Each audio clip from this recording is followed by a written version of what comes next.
Good evening, good morning, good night, good day, wherever you are in the world. I am back and it's an exciting interview again. And this time it's with Apostate Alex from the UK. And it will be a good interview. Hopefully, I'll be up to the challenge, my challenge. If anyone wants to ask question or a comment, please put it at the beginning in capital letters so I can see it quicker. I will try this time a little bit different than last week, is to pop up the question in the middle. I have tendency to forget what the question was all about, so we'll try it this way. Housekeeping, as always, please, if you haven't already, subscribe and hit the like button. That would be great. Thank you very much. As well, again, you know that my chat is quite nice. Everyone likes each other, loves each other. So please, no hate. Accept everyone's opinion. Everyone is entitled to it. And now we're gonna welcome Alex. Let me get him on the screen too. And here we go. Hello, Alex. Nice Hi. to meet you again. Well, again. Thank you for joining me tonight.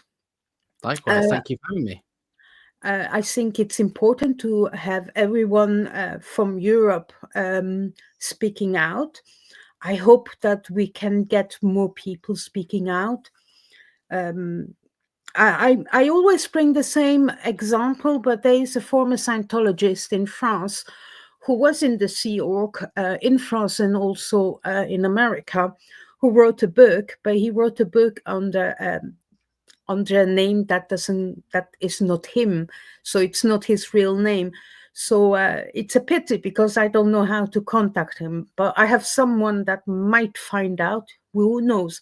And these are people that I would like to open up. They don't really have to show their face, but it would be nice to hear their voice, what they've been through.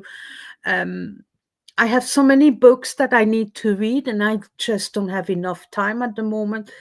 But at the beginning of his book, he says, why I'm writing under a different name, it's because of the lots of nieces, nephews, my children.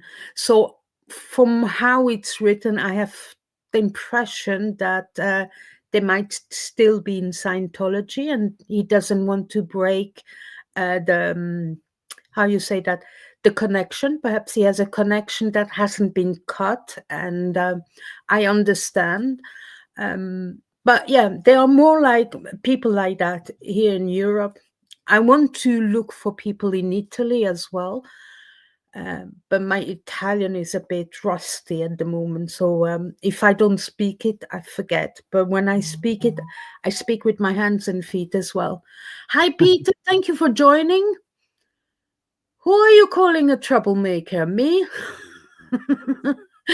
Peter is a very nice guy. He's always here. Hi, Yolanda is here as well. Thank you very much for joining. Alex, so lots of people do know you and know your story, but perhaps if you can shortly tell us, well, I already said it, but where you are in the UK, how did you get into Scientology? I will later actually, I put it in my description of the live, your channel link. I will add also your blog website so that people can look. You have some very good articles in there. I wish I could write English like that. Yeah. So I joined Scientology when I was a teenager. I was 15 and was in a vulnerable stage of my life. I moved around a lot as a kid and had lost a lot of friends from the age of about maybe 10 or 11 to the age of about 15. I had at least one friend pass away every single year through my teenage years. Oh. So I was in a vulnerable point in my life and looking for answers. And Scientology likes to exploit people's vulnerabilities. And so when I went in to do a personality test and ask what Scientology was all about, it wasn't because I wanted to join. It was because I was interested just to find out more about it. I wasn't looking for faith or religion or an answer. I just wanted to know, what is this thing and why are they so vehemently defending their faith when anyone criticizes it? And, you know, people tend to forget that Scientology is a coercive control group, and they use lies, manipulation, and gaslighting to recruit people through the exploitation of their vulnerabilities. So, um, you know, when I went in there asking questions about what they believe, they give you the answers that you want to hear and convince you to at least give it a go, right? You know, and this is a tactic that I ended up learning how to do when I ended up being a staff member, because I did it myself.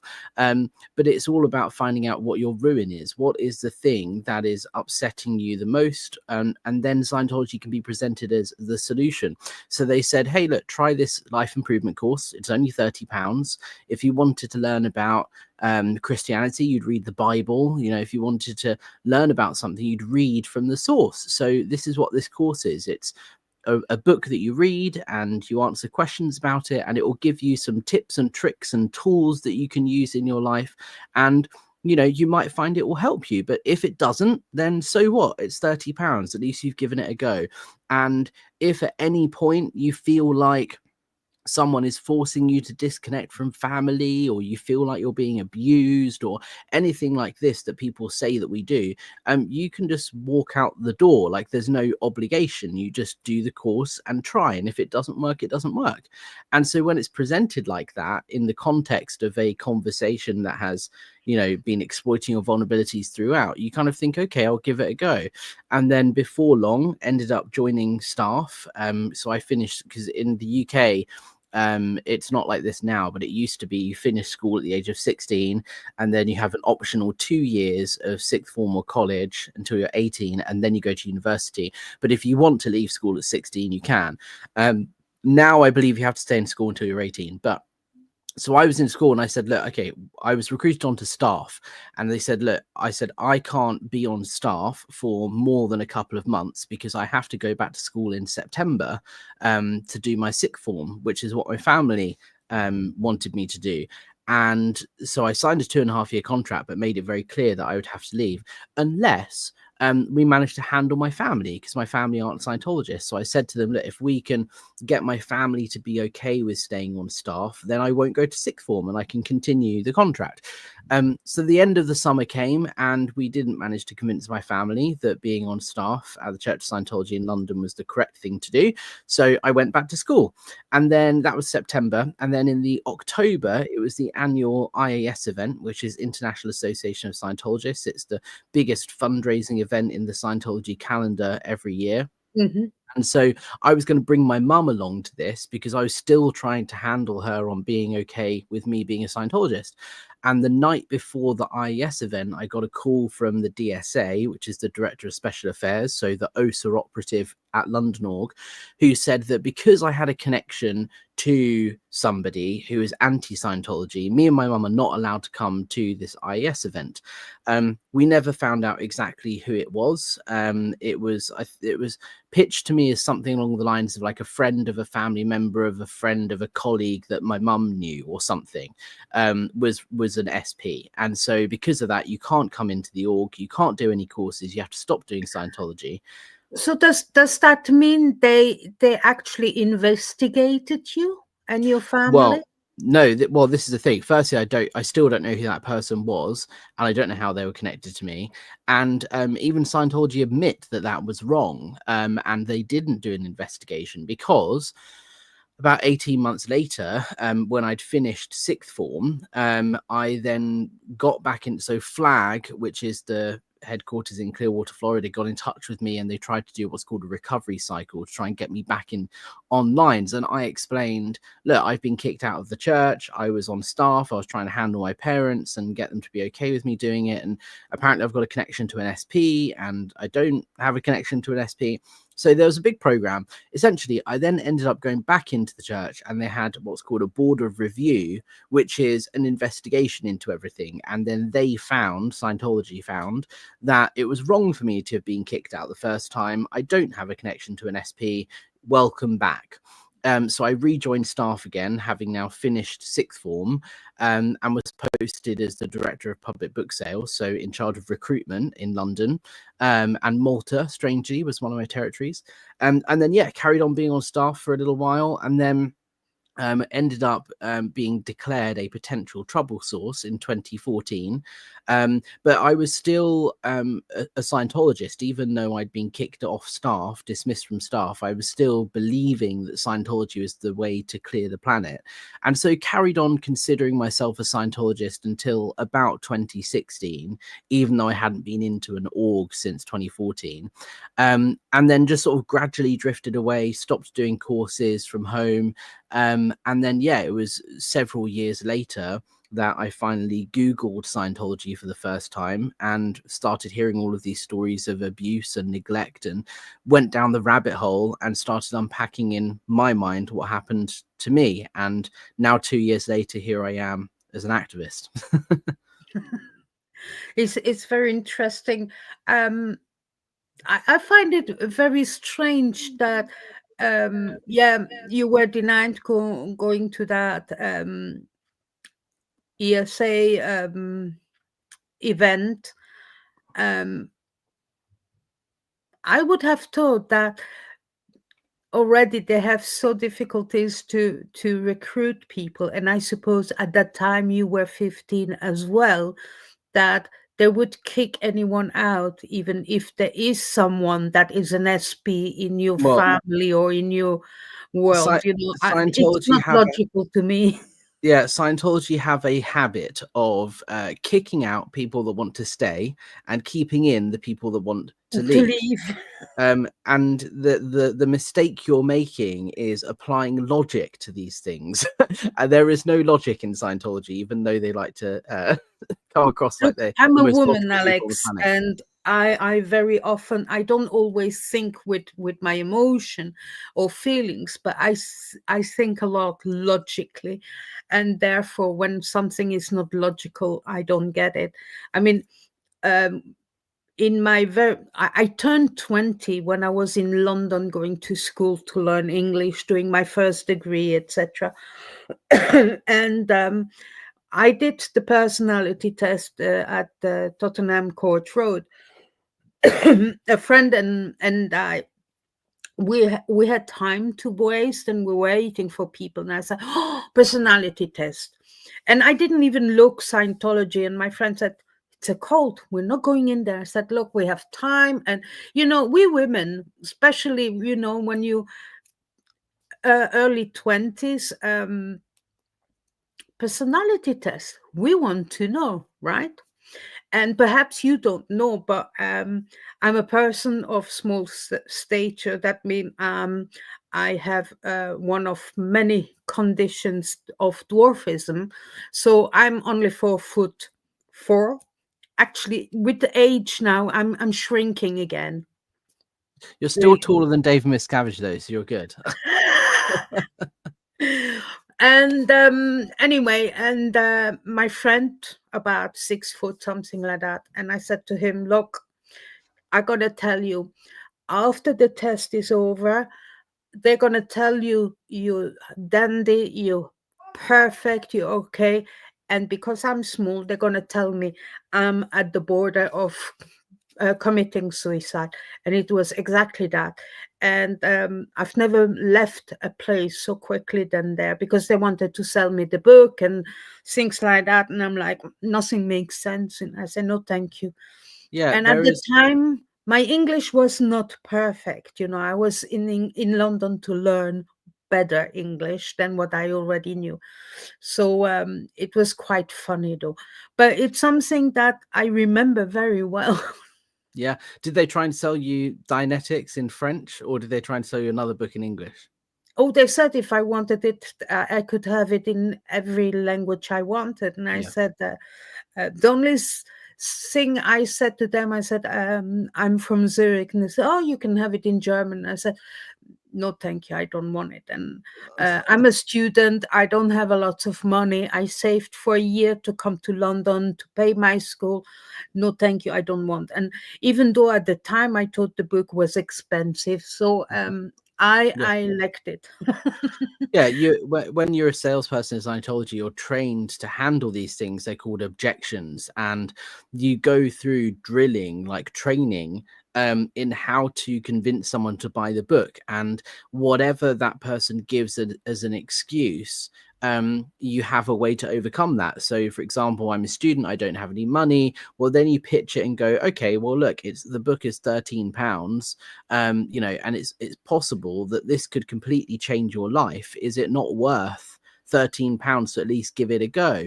And then someone goes, oh yeah, but I just don't want it. It's go, okay, well, you know, how much was your train fare here? How much are you going to pay to get home? Well, instead of getting the train back, you could get the bus back, which is cheaper, and then you have a bit more money. Instead of having a coffee tomorrow from Starbucks, you know, maybe put that money. So, like, literally, this is the way you think as a salesperson in Scientology. It's like figuring out any excuse to get you to the point where money is now no longer an issue.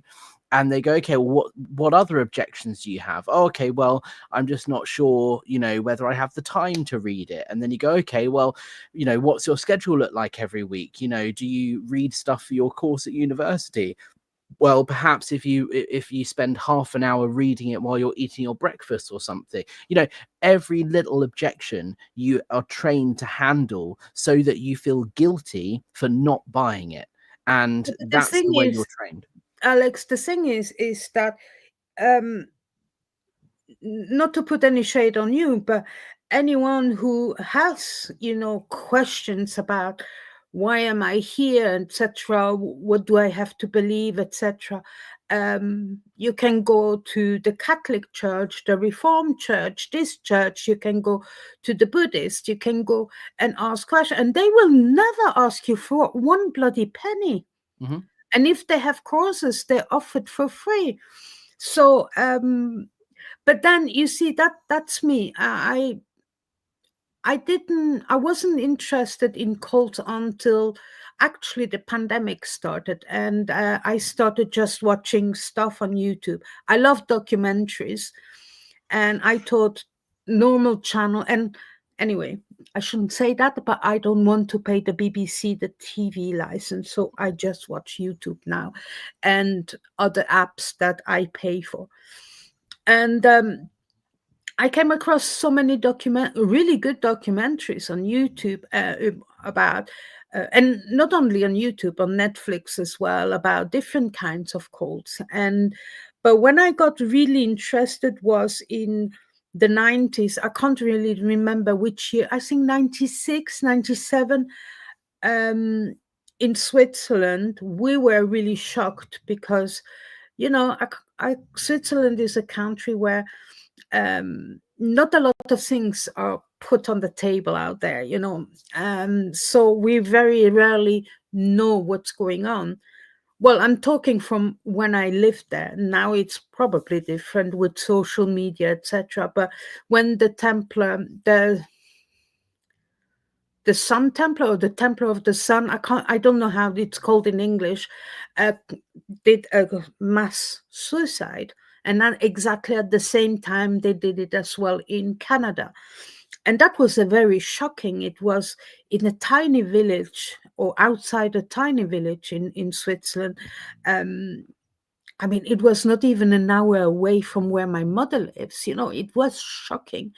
And that's when I started to get interested, because my person, not as a woman, but my personal logic didn't understand how can you get into a cult like this and believe what they're going to tell you, what you're going to find out on the other side. No one knows what happens after you're dead. No one ever came back to tell us. So what did they manage to tell them what's going to happen on the other side? Yeah. But Well, we did find out there were not only suicide, there were murders as well, and including children.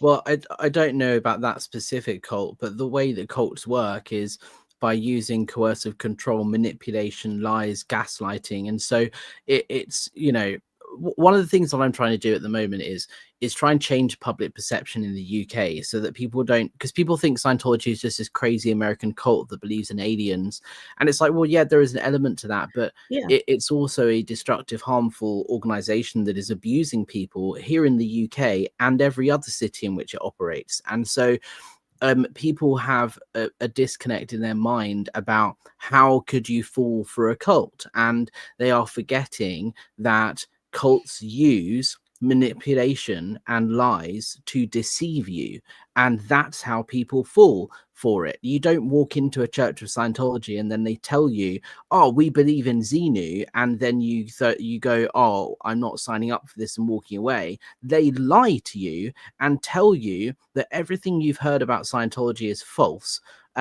And they convince you because they give you enough documentation that makes you question that, and it gives you a seed of doubt. So, for example, read a book. Okay, well, look, I can show you, I'll take you up to the library in London Org, and I can show you all of the books. And this is what I used to say when I was on staff. When people asked me about Xenu, I'd be like, well, I've been a Scientologist for X number of years. I work for the church. I would know if there was space alien stuff. And, I've never seen anything like that in any of the documents. And, maybe people have misunderstood what L. Ron Hubbard wrote, or maybe people think that we believe in his science fiction work. And that's not, it's a completely separate topic. And so this is what they do, is they manipulate your way of thinking so that there is a seed of doubt in your brain, so that you don't immediately completely go, oh, okay, 100% believe you or take your word for it, but there's enough of a doubt in your mind that you think, perhaps what I've heard about this group is not 100% true, and so I will let's see what they've got to say. I'll give it a bit of a chance. I'm not going to fall for it. I'm not going to take everything they say at their word, but I'll at least give it a go by reading a book. Like, what harm can be done by reading a book, right? Okay, fine. But that's how they get you in. And then when you've been reading books for 6 months and you've not seen anything like that, you've not been abused, no one's locked you in a room or punished you or told you to disconnect from your family, well, then you're in a situation where you're like, well, look, I've been doing this for 6 months and my experience is wildly different to what everyone else is saying. So again, it plants another seed of doubt, because you don't get abused on day one. That happens once you're so far down the line and you're invested. Do you remember the actress who was in Look Who's Talking with John Travolta? Kirsten Kirstie Allen. Alley? Yeah, Ali. I always say Allen. Many, many, many years ago, she was in the Celebrity Big Brother house Yeah. here in England. And one of the guys who was in the house asked her about Scientology. I will She never said, read a forget. book. Yeah. And she said, read the book. And you know what I'm saying to everyone, but that is my personal view. I think not one Scientologist know what Scientology is. That's why they're saying, read the book. And there are people who are going to say, I understood everything that is written in the book. And I do believe it's a lie. They just make something up, because L. Ron Hubbard, I think, was that intelligent to write a book to make people believe in something that they don't understand. It's more that it's more that you find things that you agree with in the book. Like when you join Scientology, they tell you that there's a policy that says what's true for you is true. So if you read the book and you don't agree with it, you find things that you disagree with, that's fine. That's what makes Scientology different from all the other religions, is that you can just take the bits that you find helpful and you can apply them in your life, and you can disregard all the rest.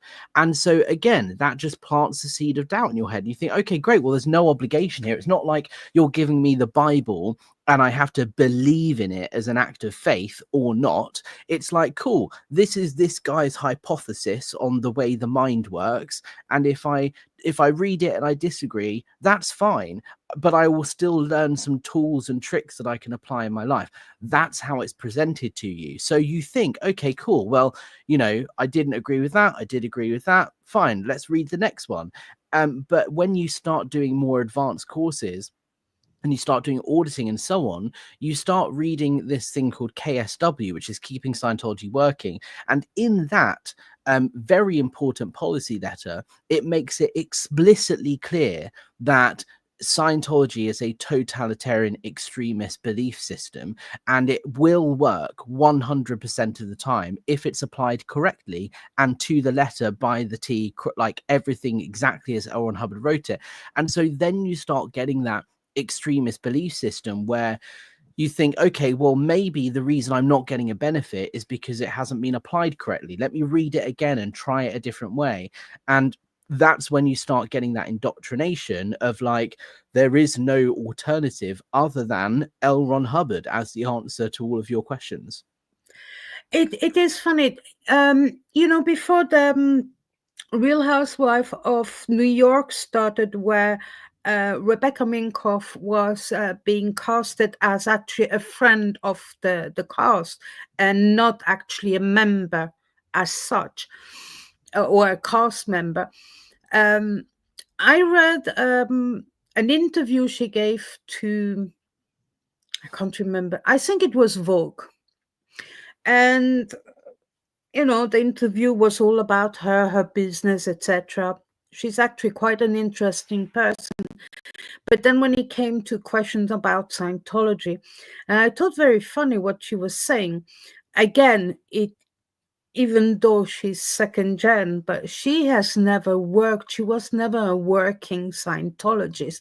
I think that is also a difference. These celebrities, you know, they're yes, Scientology is everything for them, but they've never been in the Sea Org. They never worked for $47 a week. They don't know what's going on behind closed doors because they've never been behind closed doors. Tom Cruise, who is buddy with David Miscavige, do you think David Miscavige is taking him behind those closed doors? No, he's taking him to lavish places. We've heard so many different stories. Tom Cruise doesn't see this. So why would he believe us if he doesn't see it? But he's not a working Scientologist, right? So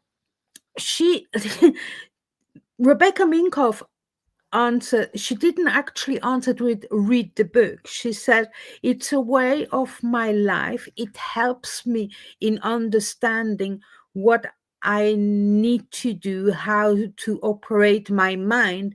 And she says, it's quite a young religion compared to, look at Christianity. It took them 4,000 years and it's still not there. And I'm like, seriously? I would go to therapy, would be cheaper, right? These are all things that you are trained to say as a Scientologist. You know, the Office of Special Affairs has its little book on how to handle objections, and it's drilled into you, these lines that you have to say when people ask you about Scientology. It's the same when you're in a recruitment sales position like I was. You're told this is how you respond to these things. And one of those things is the age of the religion, or so-called religion. I used to say it all the time. I would liken it to Christianity, and I would say, look, you know, when Jesus was around, he was literally put on the cross, crucified. You know, there was a mass exodus. It was illegal to follow this guy, and that you were killed if you subscribed to what he was saying. So every major religion on planet Earth had a couple of 100 years at the very least of persecution in their early days. And Scientology is only, 70 years old or whatever. It's still in its infancy. So of course people are going to attack it, because that's what happens when you have a new religion. That's how you would respond to that question. And what that neglects to mention is the difference between a religion and a cult. And a religion is something that, whether you're religious or not, you can agree or disagree with this, but religion as a whole No, is meant to be a faith, a way of we're thinking, something glitching that's again. supposed. Sorry, I think I've lost you. I don't know if you guys can still see me. Let me know in the live chat. Oh, you're back. I'm back. I don't know. I mean, an hour before we had my Wi-Fi went down. No worries. Well, you're back now, so it's okay. But what I was saying was that, like, the idea of religion is something that can help you on a spiritual level, whereas a cult uses manipulation, it uses lies, gaslighting, tricks, and deception in order to control your behavior, the information you receive, your thoughts, your emotions. And that's the difference between a religious group and a cult. And so, yes, Scientology is being attacked, and every other religion has been attacked in their early days. But what makes Scientology different is that it fits the bill for what a cult is. And that level of control and abuse is what I'm fighting against in the UK. People are free to believe in Scientology if they want to. If they want to be a Scientologist, no problem. But what you can't do is abuse people, lock people in rooms, force people to have abortions, put them on hard manual labor as punishment. This is the sort of behavior I'm protesting against. I think I've lost you again, Bridget, but let's say hi to some people in the chat. Irish Mart, hi, thank you for joining. Peter Anderson, I see you, Alex. Hi. I can't put stuff up on the screen because this is Bridget's channel rather than mine, but I can read them. Yolanda is here. Hi, Yolanda. Peter Anderson says colleges have used books which are generally cheaper. Scientology does not. Yeah, well, in Scientology, you, as a bookseller, it was my job to sell books, and we would make money from that. Which is one of Scientology's primary goals, is to make money. So yeah, you can buy Scientology books a lot cheaper online on eBay or Amazon and all that sort of stuff for a lot cheaper than you can if you go to the church directly. But as a Scientologist, we were told that it's unethical to buy secondhand books from stores like that because the money from book sales goes towards the church, and you want to support your church, so it's better to buy it directly from the source rather than buying it from online. But anyway, let's just wait for Bridget to get back.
I am so sorry. You're back.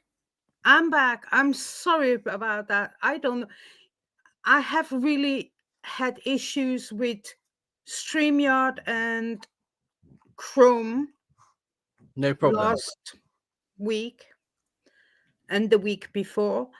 I changed it to Edge, no problem. But this time it's my Wi-Fi router, and I'm with Vodafone broadband.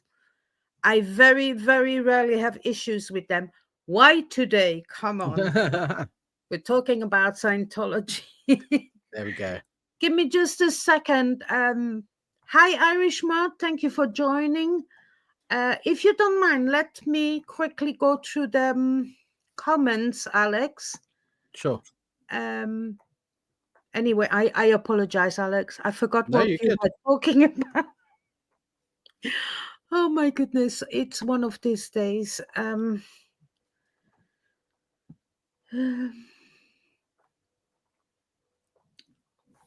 Peter says he sees you. Oh yeah, that's when it started to. Yeah, you disappeared for a bit, so I Right. was talking to everyone on my own for a little while. Thank you very much. That's I appreciate that.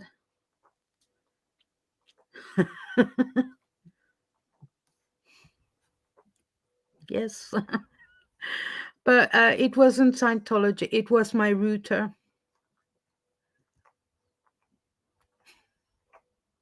So you must be knowing Peter Anderson, because early on he was calling you a troublemaker, and I thought he was calling me a troublemaker because everywhere I've been in this world, I was all nicknamed Trouble. So even though I never mentioned it on my channel, now I said it. It's out of the bag. Well, I have a written document from the Church of Scientology declaring me a potential trouble source, so it's official. Oh yes, that's what it is. I wouldn't mind. I don't mind being a troublemaker. I've always been quite vocal. But with age, you have to learn. People have always perceived me as being aggressive, and I was never aggressive. It's just the way I was coming across. I just said, I don't like you, I tell you in your face. I like you, I tell you in your face. But people have always, if it's friends at work, she's very aggressive because she's small, she's aggressive. But this is something, when I was really up, when I knew I was aggressive, is because that was my mechanism to go through life.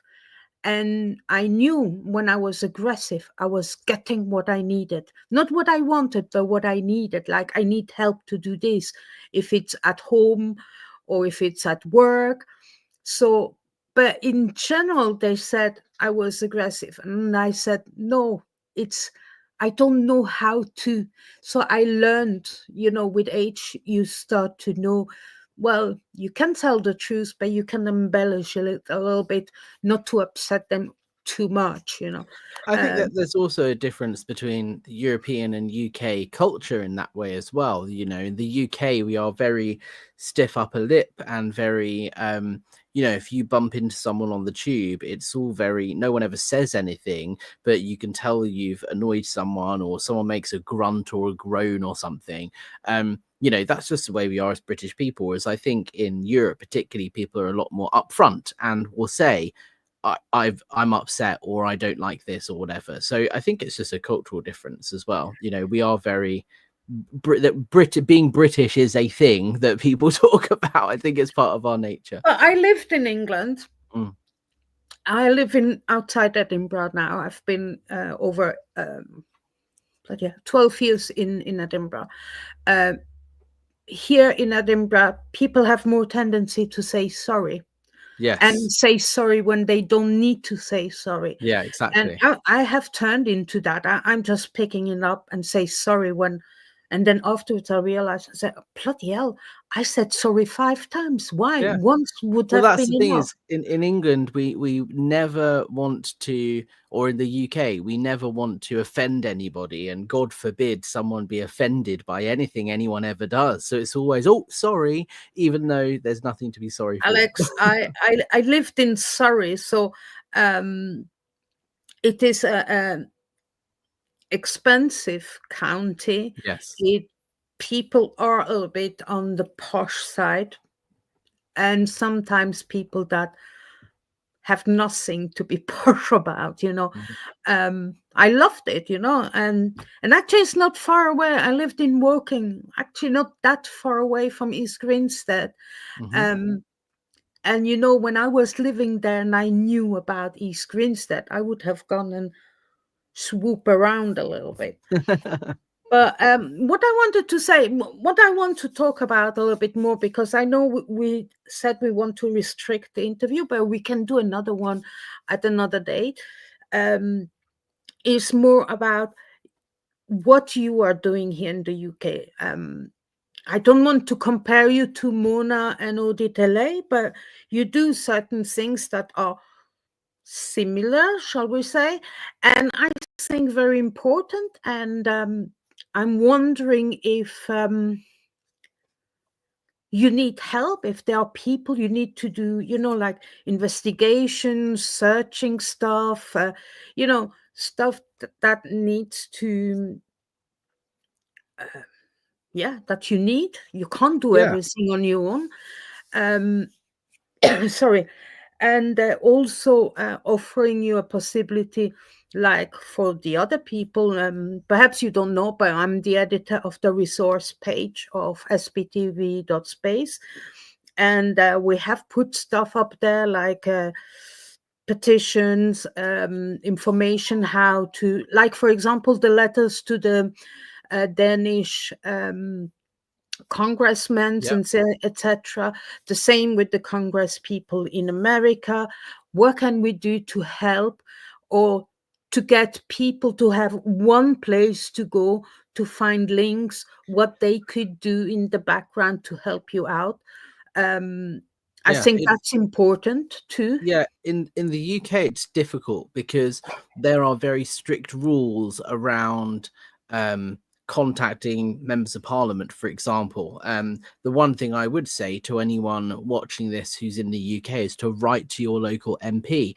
Now, the reason it's difficult is because you can't write to an MP who is representing an area that's not your constituency. So if I was to write to an MP in Manchester and say, hey, are you interested in helping out with the Scientology thing?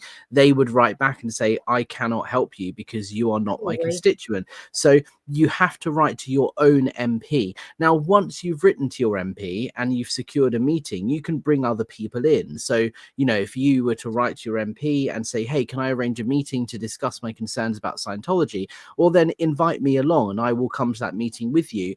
And from that point, I can build a relationship with that member of parliament myself, but they have to be introduced by a constituent. But also it has to be personal.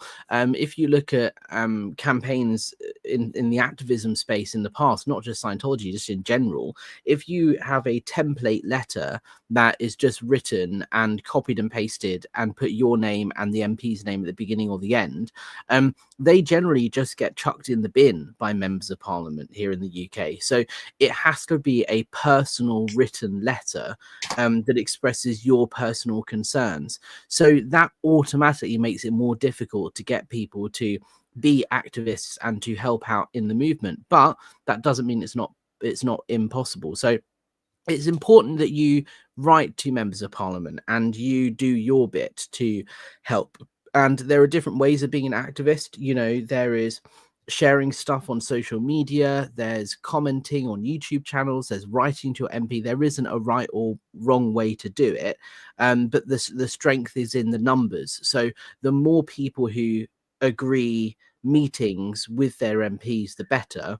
And I can support them in that, because what we're currently trying to do is propose a change to legislation under the Serious Crime Act 2015, coercive control became an illegal act. You can go to prison for coercively controlling someone in the UK. It's a very new piece of legislation, and it applies specifically and exclusively to domestic, close personal family relationships. So it doesn't apply to the relationship you might have with a priest or a minister or a group.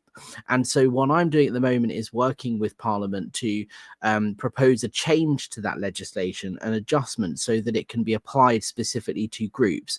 Now, the reason this is important is because it's not just Scientology. This will affect any and all the coercive groups. So once that has happened, then people will be able to, go to prison for coercively controlling someone through the relationship they have with the group.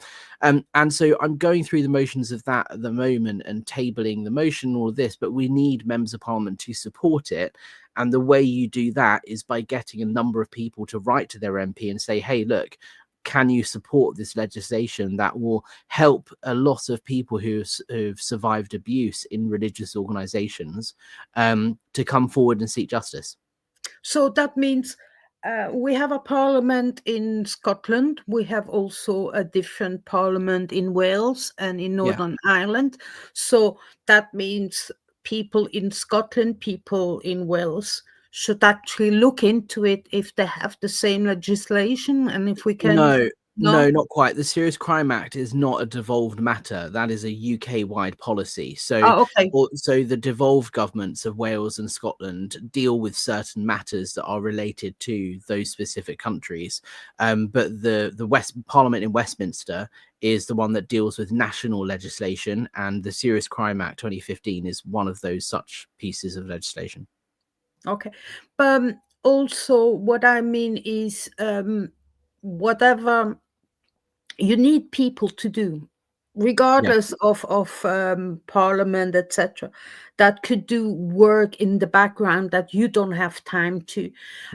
Like, for example, people don't know, but you mainly work in summertime. Perhaps then you have less time to look into things. That Absolutely. there might be people that can say, well, I can spare an hour every day, or 2 hours, or 5 hours a week, or I have a whole huge team of people behind me supporting me in what I'm doing and helping with things like research and that sort of thing. And I couldn't do it without them. The number one thing that people can do to help is to write to your member of Parliament and to ask them for a meeting and keep pushing for that. And then really pushing for legislative change. And the way you do that is by first and foremost getting a meeting, which I can come and support you with. That's the number one thing that could be done right now that would be really helpful. In terms of things like research and writing articles, if people want to write something for my blog, Scientologybusiness.com, they are more than welcome to. I want to really make that a platform for people to write stories about the news and the stuff that's going on about Scientology in the UK and Europe. So the more contributors, the better. I'm not the only person that writes for it. So if you want to write an article, absolutely send it in. But from an activism standpoint, the most effective thing you can do is to write to your MP and to like, comment, share, subscribe to all the channels on YouTube and on social media, share articles. The more people we can get aware of this, the better. Yeah. Okay. I will look into this. I mean, here in Edinburgh, in Scotland, Scientology is not widespread. It's a tiny little door on the South Bridge. And they're not called the Church of Scientology, even though above the door it says Church of Scientology. But if you Google it, it's actually the Hubbard Academy of Independent, personal. It's the Hubbard Association of Personal Independence, HAPI. HAPI was set up separate to Scientology in the UK. They have a different corporate model, but ultimately it all comes under the direction of Dave Miscavige and RTC 100%. They have also purchased a new property near Murrayfield, which is going to be their new ideal org, which will be sat there for years before it is renovated. It was bought. I am actually investigating this at the moment. I've done a lot of research. I actually ask for to figure out if where they are at the moment. So where Happy is, where Hubbard Academy is at the moment, if they own the building. I do not think they do, because it's a building, old buildings. I do not think they have managed to buy this. It's very difficult in Scotland. It's a different way to buy property than it is in England. I did check. This is the Westfield house in Murrayfield. It if you use Google Earth or even Google Map, and then you chuck the little man into the thing, the building looks quite run down. It's one of these glass buildings. I need to go there one day and have a look. I do not think, I ask through the website for the owners, if they own the building in Edinburgh and the one in Murrayfield, just, to have stuff on paper, Yeah. to figure out. Well, Scientology, the Edinburgh org was actually one of the first. So there's this current evolution called the Golden Age of Admin, where executives went to train at Flag for many years on the OEC FEBC, which is the basically a course that you do on how to run a Scientology organization.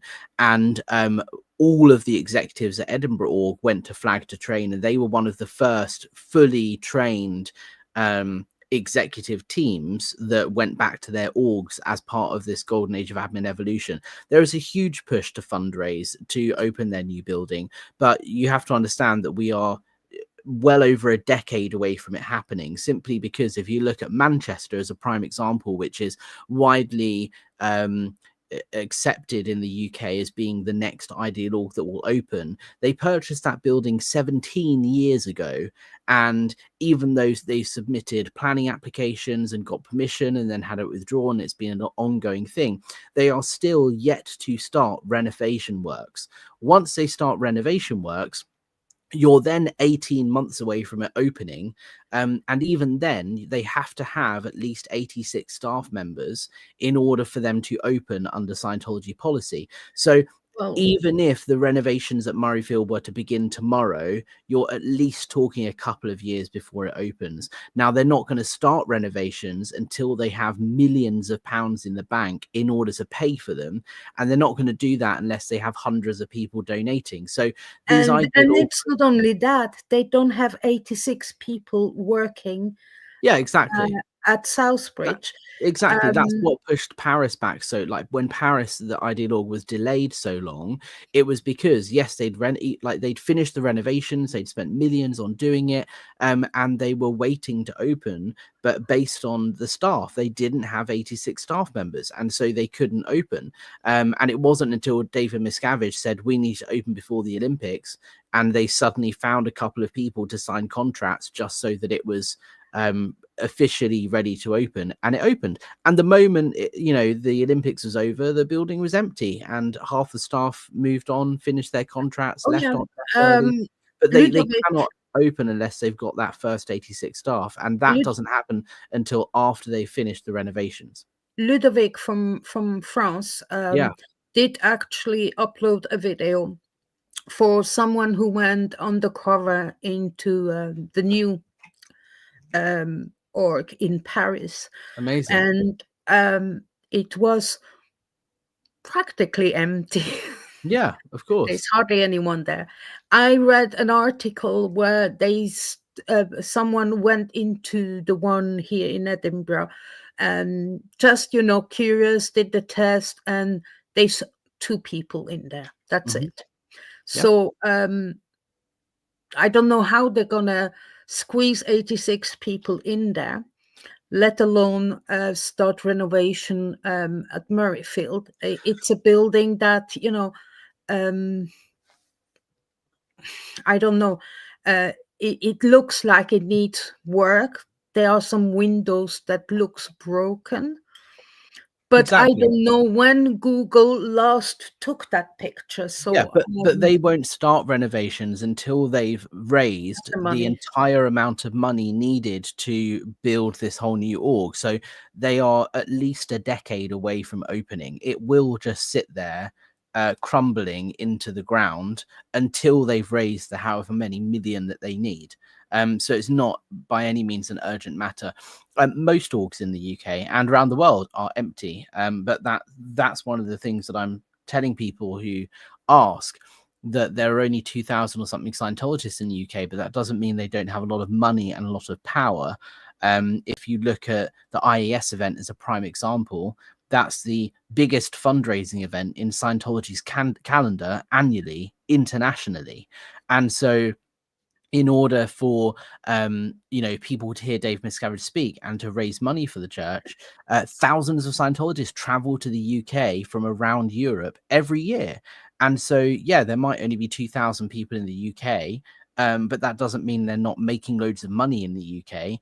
And per capita, Scientology is one of the wealthiest religions on planet Earth. If you look at the amount of money that the Mormon church has per parishioner, is less than 5 times what Scientology have. Yes, the Mormon church has more money in its bank, but per parishioner, Scientology has 5 times more money in the bank for each parishioner than the Mormon church does. And people don't realize that. It is a wealthy organization with power. Yeah. Well, money equals always power somehow. Exactly. Right. Now, I want to change a little bit of gear. I know we lost quite a bit of time with my technical problems, but I watched you guys when you were protesting in front of St. Hill for the ISA event. I won't always say ISA. I don't know why. IAS, yeah, IIS, International yeah. Association of Scientologists. And I was jumping between you feed and Samuel's feed, Sorry. And obviously, what interests me is it's not 100% the same, but the issue is practically the same. We're talking a lot in LA about the planters around the big blue building, and it's the shops opposite the entrance of St. Hill that they have planted, even though actually, and I will tell people, if you are interested about the story, you did a video the other day, and you wrote an article on your blog as well, which is really good, that they have actually planted, even though it's not their property. Yeah, so And there's did I understand well that behind the bushes that they planted, they put some kind of fence there or something like yeah, that? so there's two aspects to this. Firstly, this is nothing new. The hedgerow that they've planted was planted over 10 years ago to obstruct protesters. This protest movement that is going on at the moment is nothing new. It was going on well before anyone joined YouTube, and Scientology's tactics to disrupt protesters have not changed. They are just now more visible to more people because there are live streamers pointing out all of these things. There are two issues at St. Hill. The first one is the planters, like we see in LA, the temporary planters that they put outside St. Hill.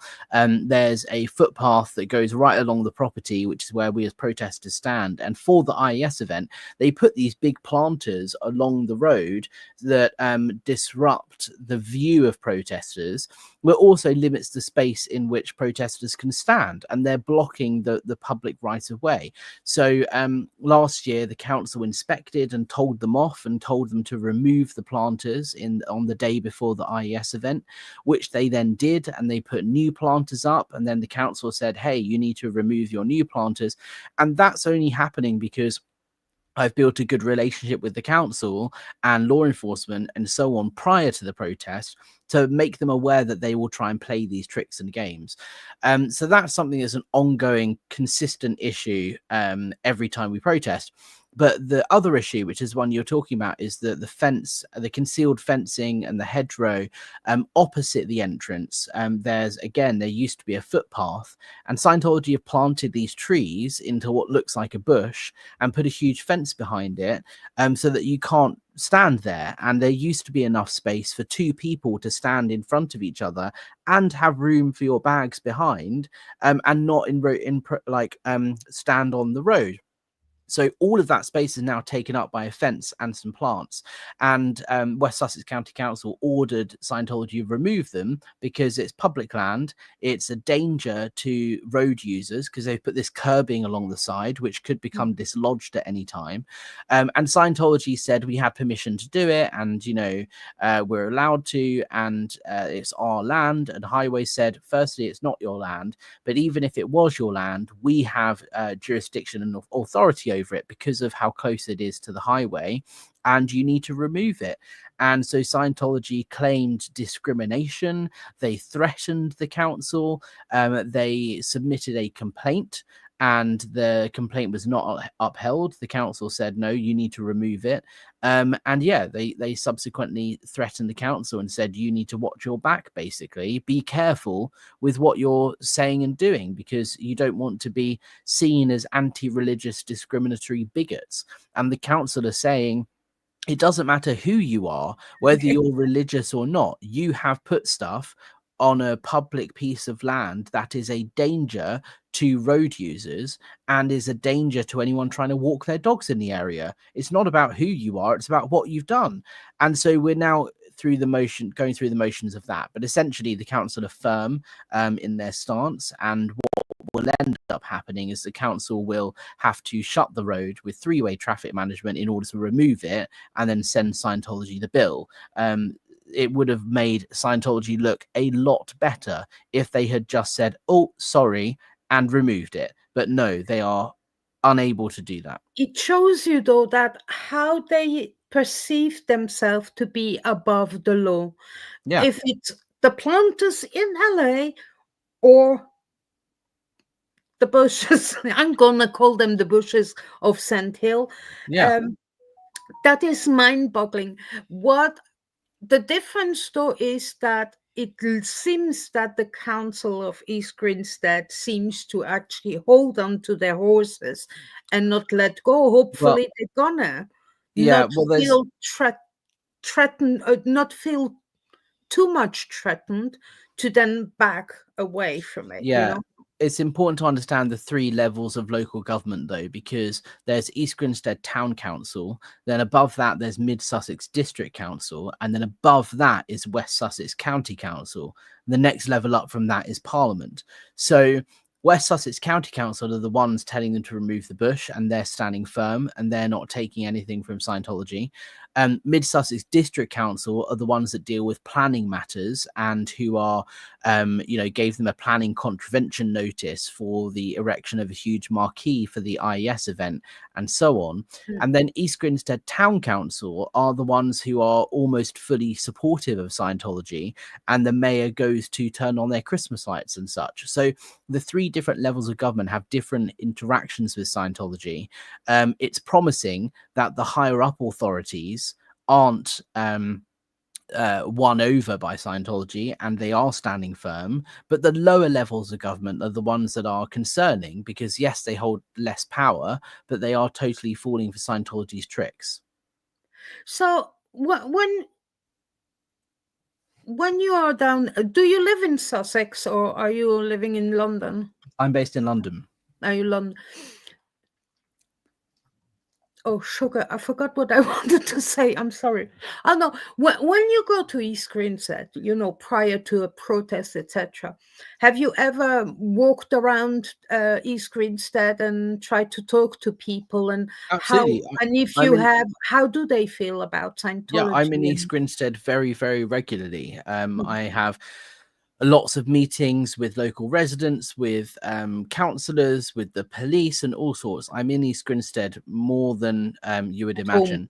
And the locals are very angry at Scientology because Scientology think they're above the law. They don't contribute to society.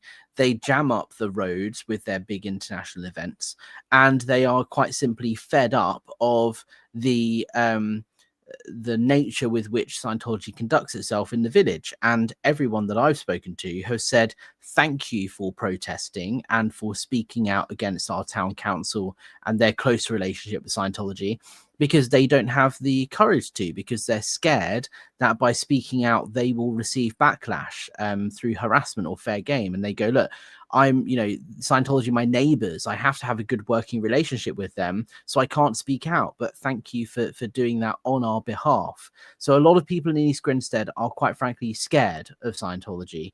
And that is even more fuel to the fire as to why it's important to speak out, to say, hey, look, they are getting away with a lot. People aren't happy, and they need to not be allowed to get away with it anymore. So I have sometimes crazy ideas, but with modern times we're living in of social media, I do actually email once a month. And look, I'm a big fan of his, even though I don't always agree with him. But we share the same birthday, even though he's a year older than me. It's Piers Morgan, and he's from Sussex, and he always speaks very highly of Sussex, especially when he can speak badly about Meghan, the Duchess of Sussex. But we're not going to go into this story. But I do think if everyone starts to write to Piers Morgan uncensored, if it's on X/Twitter, email him, perhaps one day we can get him to actually look into it and see, because he has a big mouth, and he's not only Piers Morgan, but sometimes, what he says is important and people do listen. Yeah, I think any journalist, any broadcaster, any newspaper that wants to cover this issue is important. The more eyes we have on this, the better.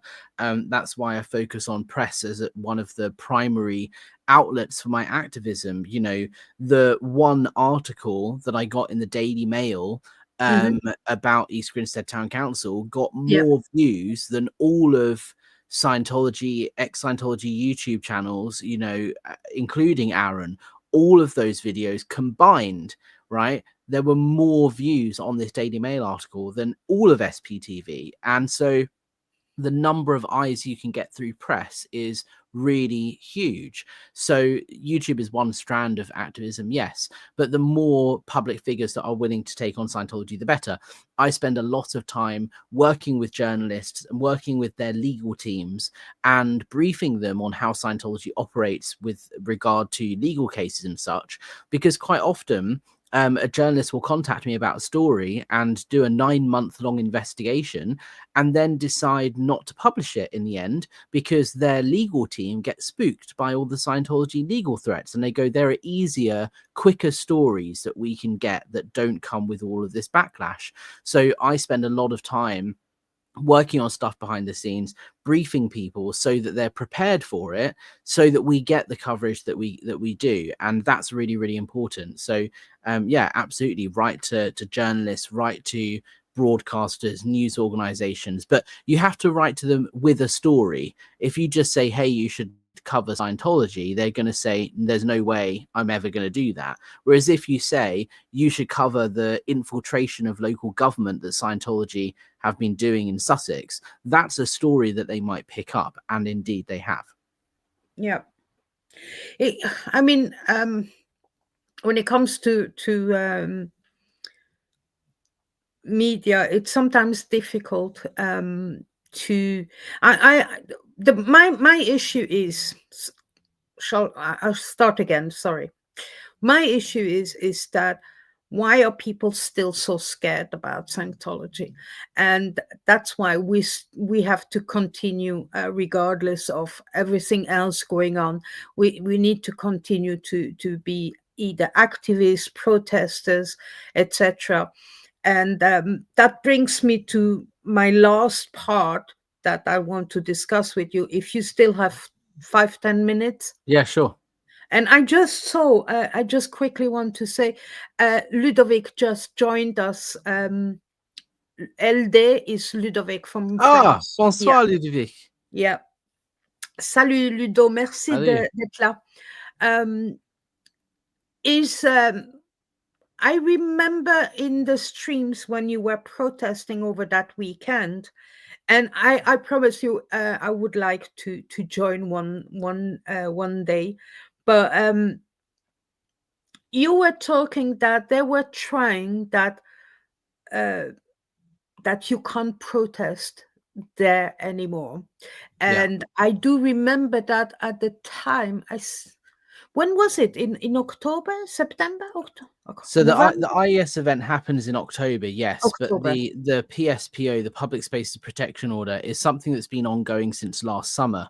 And this is one thing I want people to understand, is that what you hear about on my channel and what I speak about is only the tip of the iceberg in terms of the amount of time and effort I'm putting into this being an activist thing. And the PSPO is a prime example of that.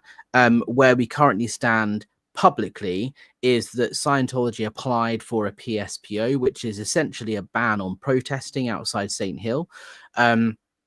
The council reviewed it and I made my case against it. Then the council sent observers to the IS protest in October.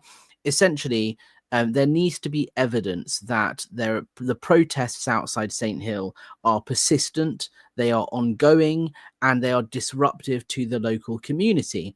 And Scientology have made that case that, you know, we are doing X, Y, and Z, and it's Well, they were anti-social and more so on. disruptive to the community with all the traffic Yeah, than you this guys is on one the of side. that's one of the defenses. Yeah, so the council observers were there to look at what was going on and how it all happened. The council are now reviewing all of that evidence, and that has taken several months, and it will continue taking even more time because they have to look at all of the hours of live stream footage, all of the body cam footage that the police captured, all of the reports and written statements that were submitted by local residents, by Scientologists, and from us protesters. The council then review it and decide whether to proceed with the PSPO process or not. If they then decide to proceed with it, the council will then vote on that as a decision that's made, and then it opens up to public participation where the wider members of the public will have an opportunity to have their say in whether protesting should be banned or not. Then all of that will be reviewed, and then either a protest ban will be implemented or not.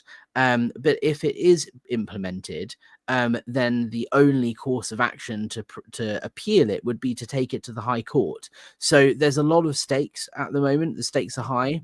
I'm in constant communication with the council and other people, and it's important to make sure we're doing the right thing and not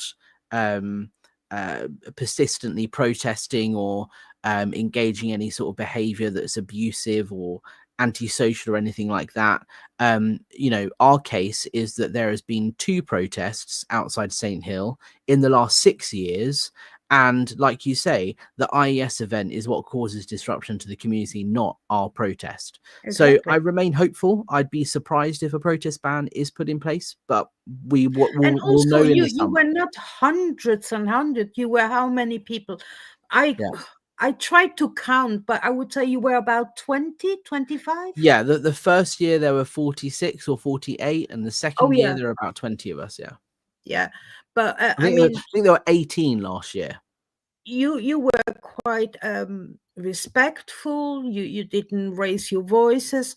I do also remember you guys. I think that was you. You interviewed that lady with her dog. That was Yeah, really impactful as well. That she seemed to be fed up of yeah, what most was residents happening. are. Yeah, And yes, I remember she was thanking you guys. Um, I noticed also when I think it was the second day when Brad came, that Dropshot Media, um, he was walking towards the back with Samuel.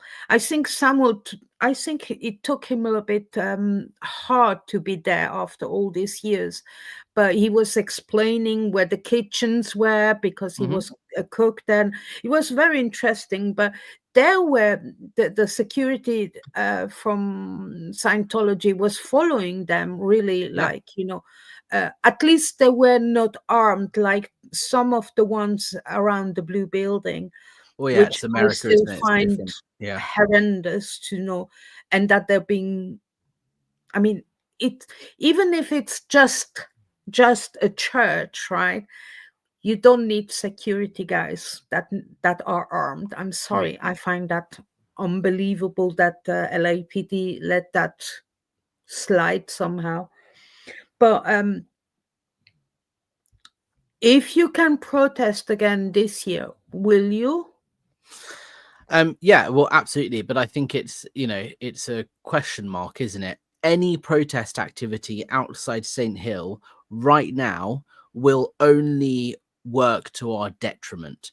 If people are live streaming or protesting outside St. Hill any time between now and the outcome of the PSPO, no matter how respectful or peaceful you are, it will be used as evidence against us, because one of the things Scientology needs to do is prove that the protests are persistent and ongoing. So the more protests there are, the more evidence it's persistent. So by restricting protests to just once a year, and even then it may or may not happen, that goes to our benefit, because that's not persistent, ongoing protest activity. So my advice right now is to not protest outside St. Hill. Absolutely, live stream outside other Scientology orgs, 100%. This ban is only around St. Hill. London org, Manchester, Birmingham, all of these places, there's no harm in live streaming there. But in terms of the St. Hill thing, yeah, it completely depends on the outcome of the PSPO process.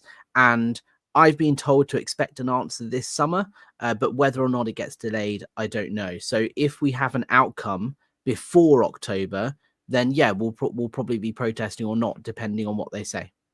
Okay, so yeah, okay, yeah, then we'll have to wait till you get an answer to Yeah. this. I really do hope, because when I watched you guys, and I watched some the year before, but I didn't really know what the event was. But you, especially last year, you respectful. You had a giggle once in a while. I think Scientology. I'm not saying they misbehave, but they were not very friendly, even with the police. I think the police officers were great with you guys. They were Yeah. smiling, they were listening. I mean, when Samuel was telling some of his story, they were listening. It's not like when you see, I remember one of the live stream of Lara that really upset me the most was she was telling her story. She was brought up in that big blue building. She was explaining to these two young LAPD officers, and they were laughing at her. They were not listening, Yeah. At least the guys in East Greens, they were listening. And Yeah. That's one of the big differences culturally between the UK and Europe and US is, we have a different way of doing things here. Our police runs itself in a different way. And also I put in the work prior to the protest. It's not like I just, showing up and live streaming outside an org is one thing, and that's great. That is a form of protest. But when you organize an event like the protest outside the IES event, is a different kettle of fish. And so months of work goes into that in terms of building relationships with the police, building relationships with the local council. There are safety management plans. There are, I have a health and safety thing. There's insurance. Like, there's all of this effort and work that goes into it. And part of that is explaining to the police, look, these are our intentions. This is where we're going to be. This is what we want to do and how we're going to behave. And we're held accountable for that. But because of that, the police aren't shocked or surprised or caught off guard when we show up. And so they're automatically a lot more open because they know why we're there and we know we're not there to cause a disruption. Whereas if, for example, we just rocked up one day with 20 of us protesting and didn't give anyone the heads up, yes, it's our right to do that, but the police might see that as a little bit more confrontational, and so they would respond in an appropriate manner. So what I try and do is really put the work in beforehand to prepare for the protest so that we can have those nice collaborative, cooperative approach type conversations where we all work together and we're exercising our right to protest. We do so with kindness and compassion. We're not there to disrupt the local community or their event or anything. And the police know that ahead of time. So it's really, really important to do that work. It's not necessarily, appropriate to do that level of work if you're just going to show up and live stream outside an org. Like, that's a different thing. But that's what I'm saying is there's no right or wrong way to protest. I think both things are important, and I would encourage anyone to go and exercise their right to protest and promote the activism movement in whatever way they see fit. Well, I missed it last year, but CCHR did protest in the Princess Street and Princess Gardens here in Edinburgh, and I found out a day or two afterwards. So I'm on the lookout. They probably will do it again this year or this summer, so I will be there and try to shut them up. I can. I don't only speak a lot. I can be very loud too. Well, thank you so much for having me, Bridget. I really appreciate it. I am on the lookout. I just want to put a comment on from Peter that I did watch it, not live because don't know if it made new across the pond. Yes, because I watched it. I don't know if you did. Said Jenna, Aaron, and Michael talked before the LAPD Police Commission, highlighting a letter of child abuse and the failure of mandated reports. Reporter. I did watch it. Yes. The only thing that I have a little bit of an issue with is that they are not Serge. It's not the first time he was there, the police commissioner, to speak up. Laura was there a few times as well, and no one actually said anything. Now, it is important, and it's the first time. I very often on replay watch Audit LA when she's at the police commission. It's the first time I saw the 8 people, looking up and listening to everything, especially Jenna's story and Serge's. No one was on their mobile phone. No one was in the screen of their laptops. It's the very first time I saw them listening. So I don't know if it makes a difference, but they just have a new commissioner as well. Look, I know nearly more what's going on in LA than in the UK, and I feel a bit bad about it. And I want to change it for me because it's important that here in Europe, and look, I'm sorry, I continue to call the UK a part of Europe. I don't really care about Brexit. You are here and that's it. But here in Europe, it's important that we get more former Scientologists to speak up. Absolutely. And for us to show them, we are here to support you. There is an entire community. We are in 2025. There is no time to be scared anymore. Yeah. And that's it. And I hope if I can have more of the former Scientologists, more. I haven't managed to get one from the US yet to speak up. But I'm trying. I'm quite consistent in annoying people, so perhaps one of them will change their mind. I really want that the European former Scientologists listen to their stories and that they are not scared. So if they are not scared, there is no reason to be scared in Europe, because in Europe it's a bit more difficult because you have so many countries with different laws. Fair enough, in America, you have all these states with different laws, but they all have the same constitution, right? So here in Europe, you have, look, Switzerland, the laws are very tough. They are really, really tough. That's why Father doesn't have a YouTube channel, because there are so many different rules when you live stream, or if you even do a video recording, you have to pixelate everyone's face on it, and it's too much work for nothing, you know. So But that's why I say YouTube is just one platform that you can use. It's not the biggest platform, and it's certainly not the most effective platform, right? If you an article in the Daily Mail receives more views than all YouTube videos on an anti or ex Scientology channels combined. So there are other ways of being an activist than being on YouTube, and it's just about finding the way that suits you and your country and your culture and the way that you think is best as per your skill set and your thoughts. There's no right or wrong way. And just because someone isn't on YouTube, that doesn't mean they're not effective activists. Just because someone is on YouTube, it doesn't mean they're not effective because they're not getting press or whatever. Like, it's all about everybody contributing in their own way, and together that creates the movement that we have. So yeah. yes, I mean, there's a lot of work to do. I mean, and we also need to get more activists, you know, for other part of this world, Japan, China, uh, Africa, you know.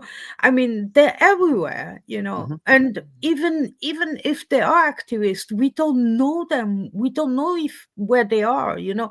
So we need to get this going. And I'm perhaps a bit too optimistic. It Well, might never happen in my lifetime, but I just want the abuse to stop, Yeah. especially the children's one, and to make everyone to understand that children can't consent.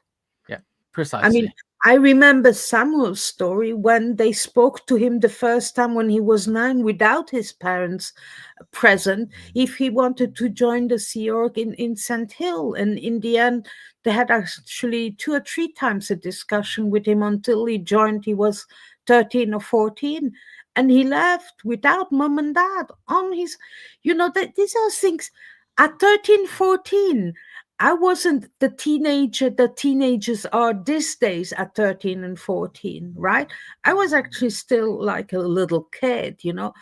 I started doing my first round of newspaper and buying my own jeans for the first time. And, you know, now this, I would never have, I think I didn't go on a plane on my own alone until I was about 15 or 16, and that was just to go to Brussels to go to my grandparents. So it's not even far away, you know. And thinking that I don't know what I would do if my niece or my nephew would have landed in a cult, if it's Scientology or any other cult. I would be fighting the same battle, to be honest with you. And that's why it's important we speak out and do what we can to try and stop the abuse, isn't it? So yeah, here in Edinburgh, it's just very small, but I'm researching quite a few stories up here in Edinburgh, and I will do a video. But yeah, because I'm working at the moment, it's a bit slow. Yeah, no problem. And it's just it's how people contribute as and when they can. There's no obligation. So No. look, I have I to would shoot love because I've got to to get speak to another to you meeting. again. Sorry.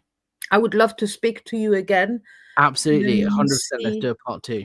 how we can, yeah, behind the scene, how I could help. Fair enough, I'm not in England, I'm in Scotland, but You can still write to your MP. oh yeah, no, I will do that. But Absolutely. you might help me in what to write and More than happy to. what to discuss, and see what we can do up here in Scotland. Because Absolutely. they're small, we might actually be able, it would be great if we could get them closed. Well, I just want the abuse to stop. That's the main thing. Yeah. You know, people are free to be Scientologists if they want to be. I might disagree with their religious beliefs, but I just want them to stop abusing people. And so anything I can do to help But that with that is for mission. every religion. Look, I'm Catholic. I didn't choose this religion. In when I was born, you know, your parents chose which religion to give, and you know, the Catholic Church is not. There are no angels in that church No, but either. this is, You know, like I said earlier, there's a difference between a religion and a cult, right? And Scientology fits the I bill. agree with you, but still, you know, there are many religions out there in the world, and I don't think there's one that is squeaky clean, like we say in England. Yeah, exactly. Look, I have to You shoot know, off, but thank you so I much for know. this. I appreciate Thank it, you and let's very do a part much. 2 soon. Okay, we'll do that again. Thank you, All right. Alex. Thank you. Bye-bye. Cheers. Bye. Bye. Okay, guys, I'm sorry, Peter, because I had this how you say that technical issue, but I will Peter, I will send this to Alex, and I will forward the answer to you, okay? Because I don't know. I wanted him to answer, but he had to go. We wanted really to do an hour. So, hi, SB Crusader. I saw you in the in Fluffer's live early on today. If you want to email me, you see it under my name here. That would be great. Perhaps we can do something together. I know, if I understand you here in the UK as well. And then there's something else here, Peter. Peter, are you still here by any chance?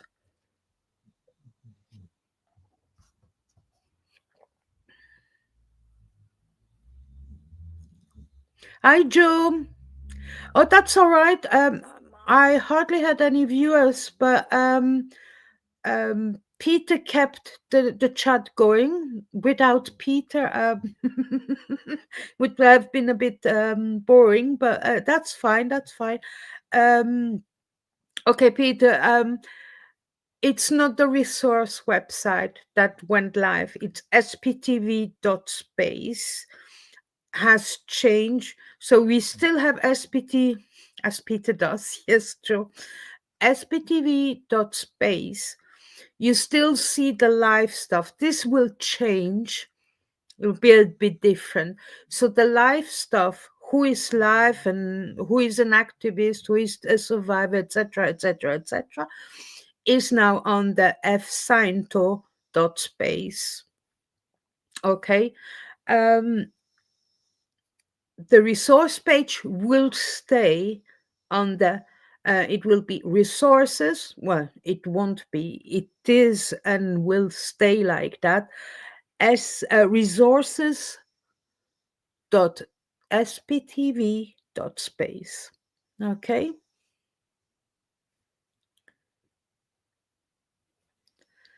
thank you. So yeah, Joe, if you can watch it on replay tomorrow would be great. I know it was a very interesting interview with Alex. I hope we can do it again. What else did I want to say? Let me think.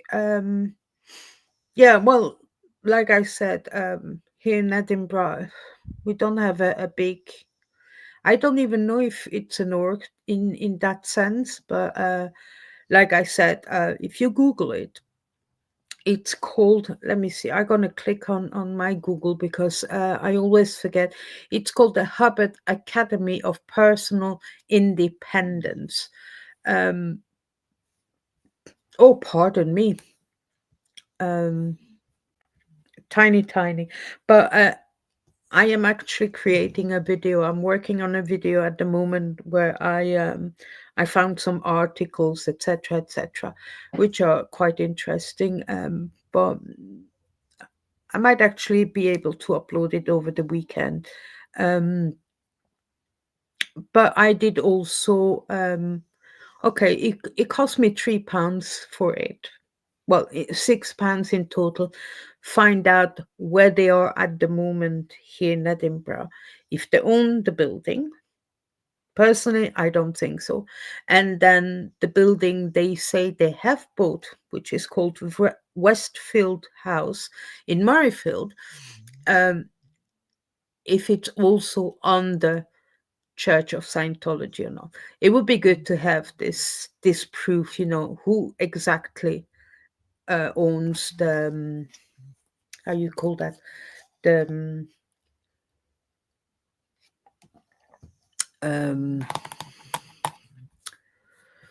blimey, sorry guys, who owns the building. So I found the word. Okay, I'm gonna actually quickly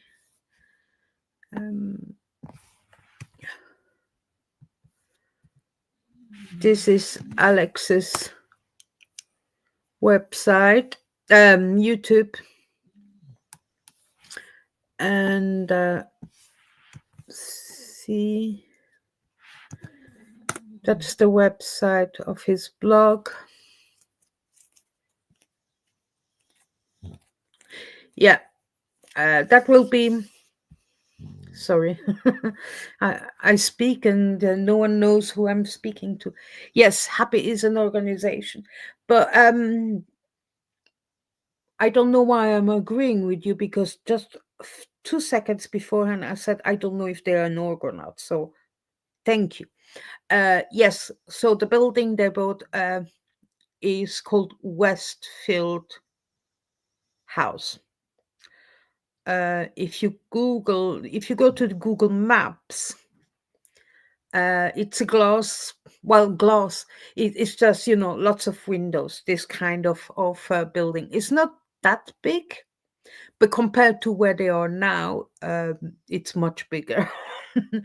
I don't know when that picture that is on Google Maps was taken last, but it looks run down.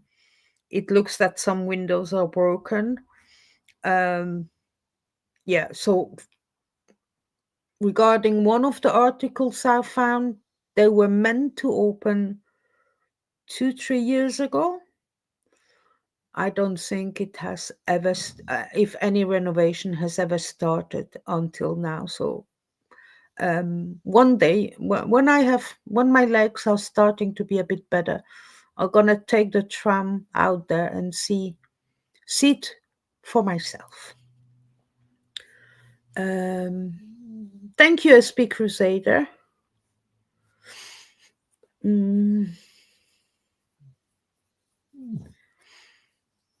Yes, thank you. Oh, and I totally forgot to do that at the beginning. I'm getting old and old. So, like I said last time, from now on, I will always promote other channels of other active online activists that are not very big. All the very well-known activists that have thousands and thousands of subscribers, and they always say we have to support the smaller channels. They always say it, but they never do. So I'm continuing with this. So I should have done that at the beginning, but I'm gonna start my banner. I love that banner. Seriously, I love this. And today I am actually promoting Tilty Bird. Check her YouTube channel. She does lives with Fluffer Squirrel UK when they do art, and they have not long ago they finished a book review from Michelle in Canada, and I will have Michelle on my channel as well. I have started reading his book, but it will take me a bit longer because I'm working. I leave early, I come home late, then have to take care of my dogs and my cat. So, but it will happen. I spoke to him actually, not long ago. He's very nice guy, really nice guy. Um, and I'll review his book with him. So yeah, um, and then I have so many books that I have on my Amazon Kindle that I want to read. I just don't know which one to go. I have Mike Rinders, I have Leah Reminis, I have Jenna's, I have the book of one of this French former Scientologist that has published his book under a different name. Oh, wait a second. I'll come back to the comments so I can see what you're saying. Let me just quickly. Here's my Kindle. Tell you exactly. Come on. Retry. It's perhaps because I had. Is it working? Yeah. Okay. So. Yeah. So the other French book I have is the author, and that's not his real name, is Lucas Legal, Un milliard d'années, a billion years, in the secrets of Scientology. Sorry. So I have Falling from a Pink Cloud. That's Michel Francoeur, who wrote that. So that's the former Scientologist in Canada. What else do I have? Yeah, I have Mike Rinders, Leah Reminis, Jenna Miscavige. Where's the other one that I was looking at? Perhaps I didn't. I know it's not a former Scientologist. It's more a person. I'm not saying the name because I'm trying to get him on the channel. Someone that is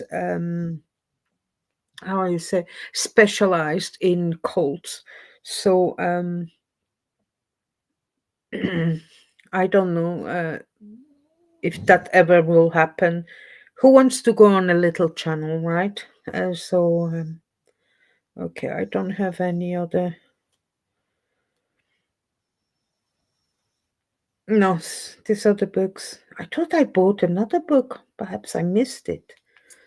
Or I thought I bought it and then I didn't press the button or something like that. So, yeah.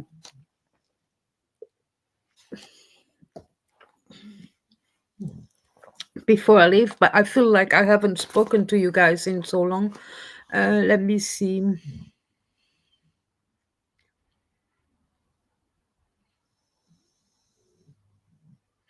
Oh, thank you, SP Crusader. Yeah, that would be great. That would be very interesting. I don't know about the articles. Are you talking to me or to Joe?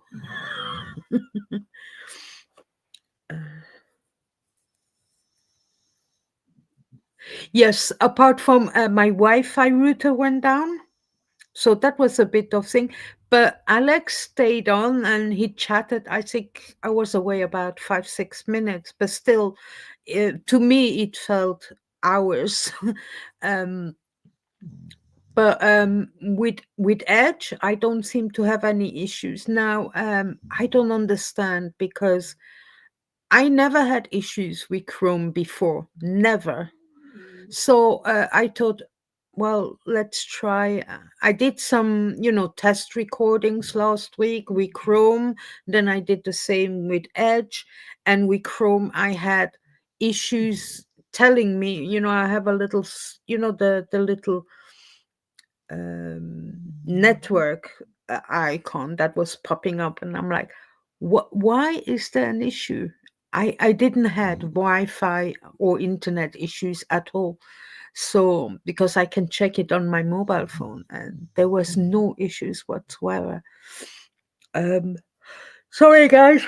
Oh, I stayed up too late last night. I slept about 2 or 3 hours. Not a lot. But yeah.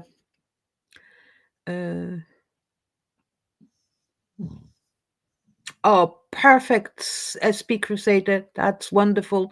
So, if I understand, are you a former? I don't know. Do I call you SP Crusader or Lini?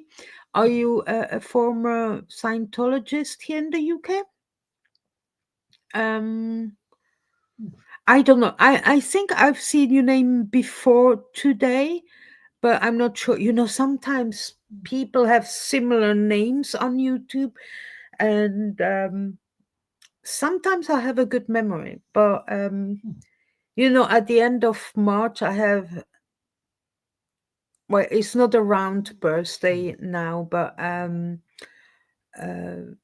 still, it's my last 50th of my life this year. Um, so I feel like sometimes, uh, I'm losing the plot. I'm losing my marbles. So I was wondering if Irish Mart was still here as well or not. Now I'm trying to figure out. Yeah, so what I wanted to say as well. So I know I've said a lot of things last week after having Mona and Odette LA here. Last week, work-wise, it was horrendous. I worked long hours, hardly had any breaks. And then the weekend, I wake up Saturday morning, I'm like, okay, I have a little bit of energy, but still exhausted. And I'm going to do this, this, and this. And I ended up having a nap then and a nap there. And then I go out with the dogs again and then come back. And I'm going to have another nap. And then, I have to watch all the stuff that went on all week on replay. And even then, the weekend is not long enough to watch everything. And then also I have my stuff, I have my Real Housewives and things like that to watch. And yeah, so I didn't do very much. So I'm gonna try to be better this weekend. So I'm gonna go through the resource page. I might change some categories, remove some, remove the court hearings category. I think I already removed it. I'm just not sure. But if it's still there, I'm going to remove that for now. The category donation, the links to certain GoFundMe pages are not live anymore. I'm going to remove them. One was for Josiah, one for Danny. I'm just going to remove. And we'll add some others. What else? Oh, also, I have received, and whoever it was, I'm thanking you for Faza. Faza has written a blog today. Was it today? Yes.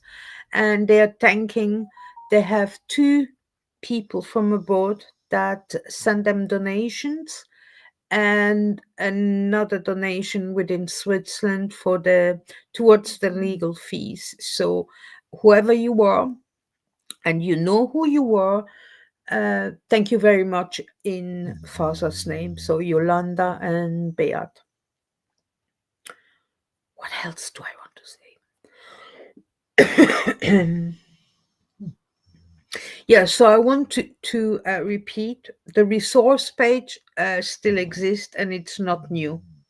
And it's not what went live today. So if you go to fsciento.space, that's the new page with all the where you can see who is live on YouTube and who is who wanted to be a part of the live page. I call it the live page, but of the space page. Were they protesting? Who is an activist? Who are the survivors, etc., etc. If you want to be added, just email Fluffer tell her where to add you, in which category or in which city. Um, so that's her part, that's her baby. I'm taking care of the resource page because of this temporary job that I'm doing. And, the contract was meant to end of November. We are now end of February, and we're still not finished. So the help database, that will take longer to achieve. It will take a while. I have ideas. I just don't know how to, the technical part, how to put them together for now. We will have an app as well at some stage. What else?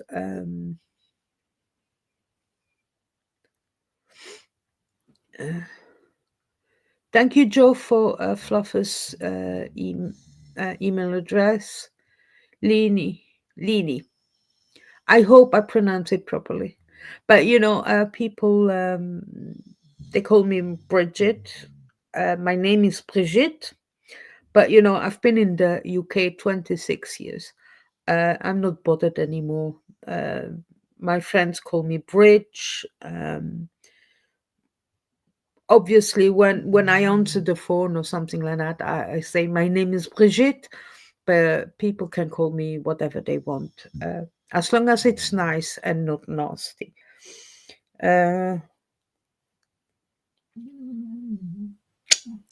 What comes as well, gonna start a video over the weekend again about the resource page. I want to get people more involved again. It's really zero silence at the moment, total silence. I don't get any suggestions anymore. So I'm trying to revive everything.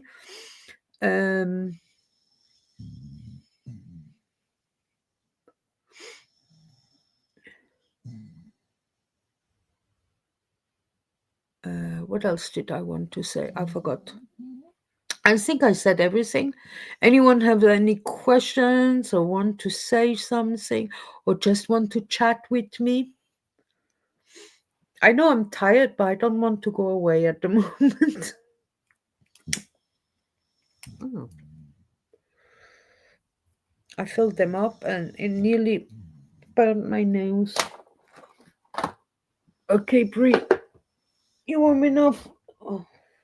I have to share this side of the sofa with the cat, and she is lying on my electric blanket as well. That fluffy cat needs heat. I don't get it. Anyway, there's something I just wanted to say now. It came and left. I forgot. Why did I forget what I wanted to say?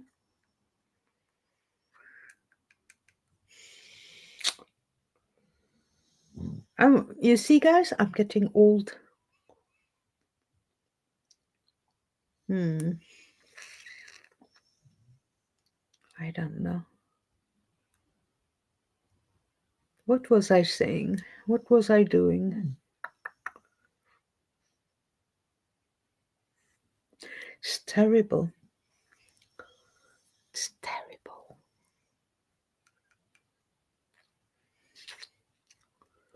Right?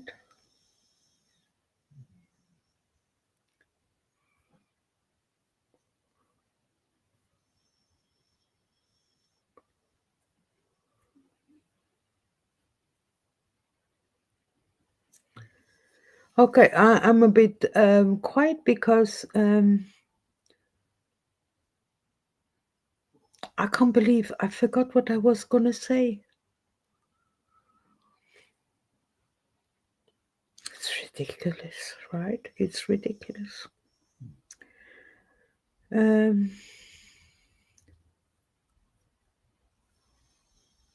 you? Oh no, you're not talking to me, Joe. Yeah, you guys have a chat together and leave me out. Anyway, so yeah, if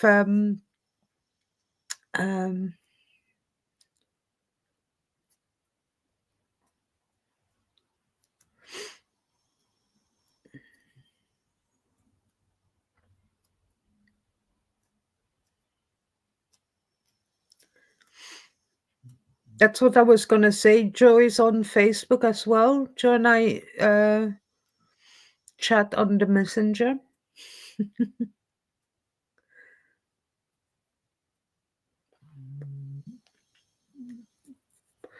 Oh, Irish Mart is back. Or you never left, I don't know. Irish Mart is always here.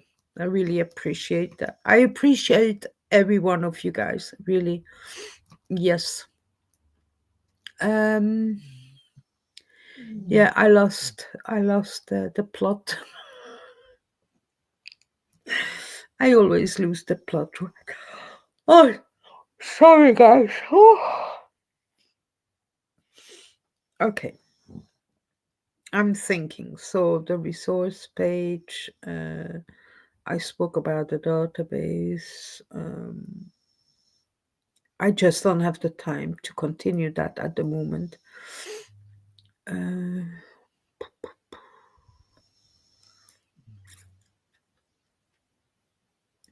Also, okay, I just want to recap a little bit what Alex said. So here in the UK, it's different. You can't go in front of a police commissioner or to this kind of meetings, but and you can't email or contact any MPs anywhere else that is not in your constituency.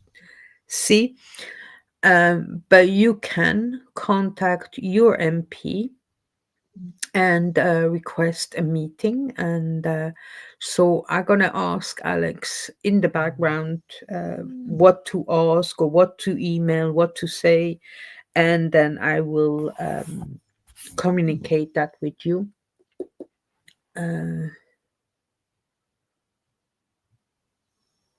Hi, Rachel. Thank you, Rachel, for joining. Yes, watch it on replay. It's quite good. Alex was good.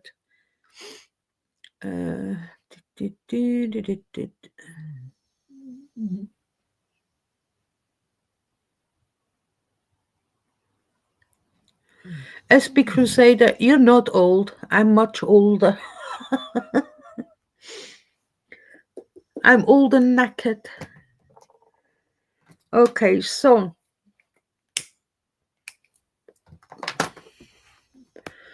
what I want to ask as well, even though we don't have many people in the chat today, but any ideas, anything you want me to do or cover on the channel? I know I'm not often, I don't often upload videos or go live at the moment. I'm really trying. So I'm gonna try to do a live on Saturday evening where we can do, a Q&A, discuss like always we do. We can discuss Scientology, we can discuss anything. Look, guys, if I lose subscribers because we discuss something or another, then so be it. I will just continue to do what I want to do, and that's it. So I'm very appreciative to my subscribers, to people that always show up, like Rachel, Irish Mart, Joe comes up whenever she can. Sorry, and I appreciate that too. Joe is also modding for Nora. Nora is much more busy than I am, so I understand. What else? Or is there anyone who wants to join me one day on a live, or just a recording if you don't want to be on a live, and discuss something specific? That would be great too. Oh, and I saw early on, Leni, you were figuring out IT and technical stuff, let me know, email me, I can help you. I've been for decades in IT, so I can help you in a way or another. I wish let me just remove this for a little moment. But for the ones who don't know, today I'm promoting Tilty Bird's channel. So if you haven't already, subscribed to her channel, and the beautiful art she's creating on a regular basis. Let me see. Oh, sorry. I can't believe it's nearly March. Yeah, I can't believe it either. Blink twice and this year will be over. It's flying back. At the moment, I'm trying not to blink, Irish. I really hope we're going to have a decent summer this year and that we can get some well-deserved vitamin D, right? Nice. Yeah. Oh, please, I don't want to be next year already. I just try to let's try to get through this year. I feel like even though we're nearly in March, I feel not a lot of things has happened yet. But remember what Mona and Odile said is that they doing a lot in the background. They can't talk about it because we all know that Osa is listening and watching. So you can't divulge a lot that what they are doing in the background because otherwise uh, they would stop it in a way or the other. So that's understandable. Here in the UK, as you heard, Alex, it's a bit different. You know, we can't just jump into a bus or your car and go to a meeting there and there and there. So it's completely different. So yeah, if you're in the UK, you can email your the MP in your constituency. You can't email an MP that is somewhere else. So they will apparently reply to you to tell you contact your own MP. Mm.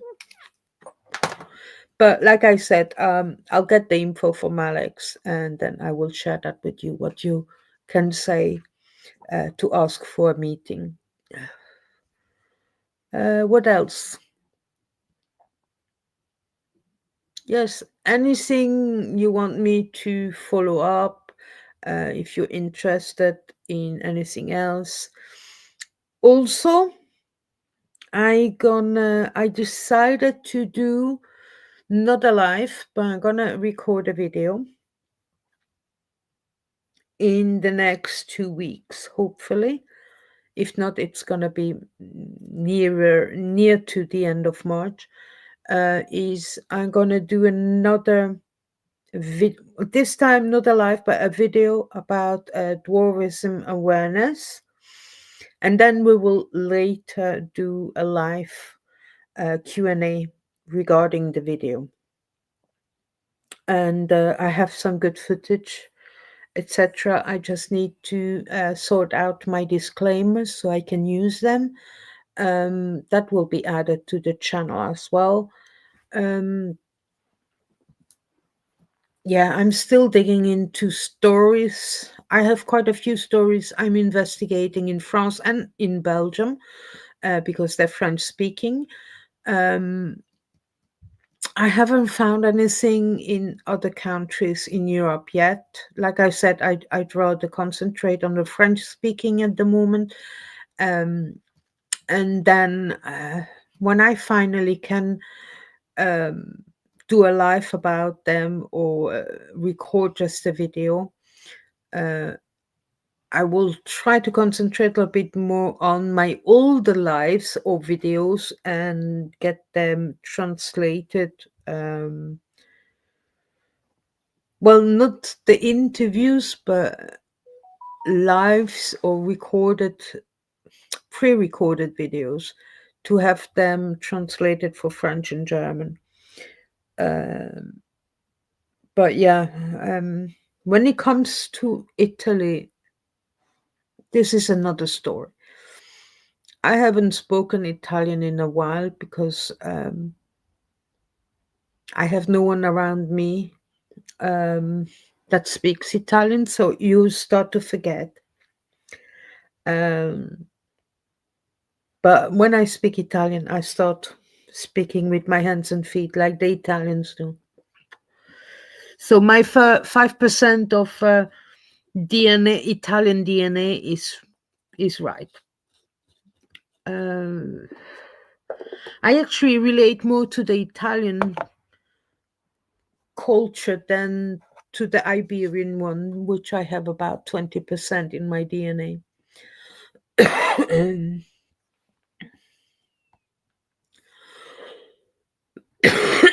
Thank you, Lini. That's great if he's great in helping with emails to authorities, because I would never know what to write, and these are the moments where I feel really, really stupid.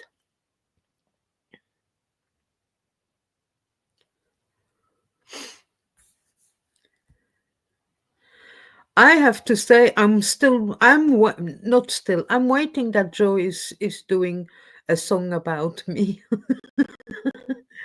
I love all of them, seriously.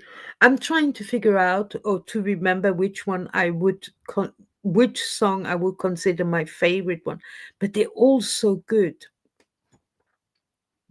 I don't know which one. There was a new one yesterday, perhaps that one. I can't remember. And also, Joe, I don't know where you got the talent to write those lyrics. They are so good. I Even if I would go to that application, you did share. Why don't Joe? Why don't you share the Suno link again for the ones that might be interested to do songs as well? I wouldn't know where to start. I wouldn't know what to write. Um, I don't know.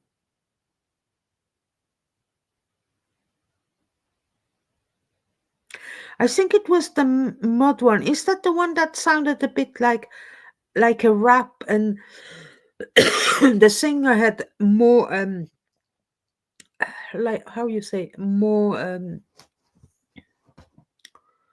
why can't I find my words today?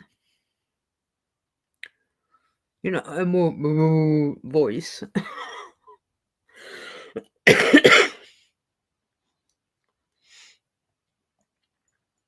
You had it going live last night, Joe. So I was it the mod one? Probably. Yeah, perfect, Joe. That's the link from Joe for that application. Oh, yeah, suno.com. Wow. Perhaps I should try, but I wouldn't know what to write. Really? You know what, Joe? I will go back to your channel. Well, your Joe Bananas channel, and I will find the song from yes. Was it yes? You know, yeah. I will find it and then I'll tell you. But I think I like them all, to be honest with you.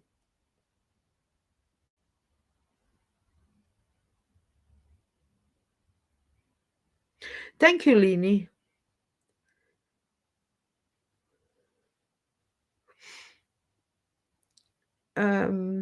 I do sometimes feel stupid, but this is something that is ingrained in me. So anyway, so dwarfism awareness, I will do another thing. I'm still trying to get someone to come on my channel in October, which is the Dwarfism Awareness Month in October. This person is very well known, but it's very difficult to get in contact with that person. So watch this space.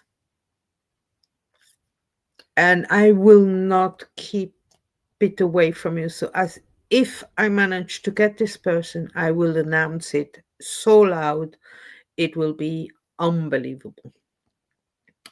Okay,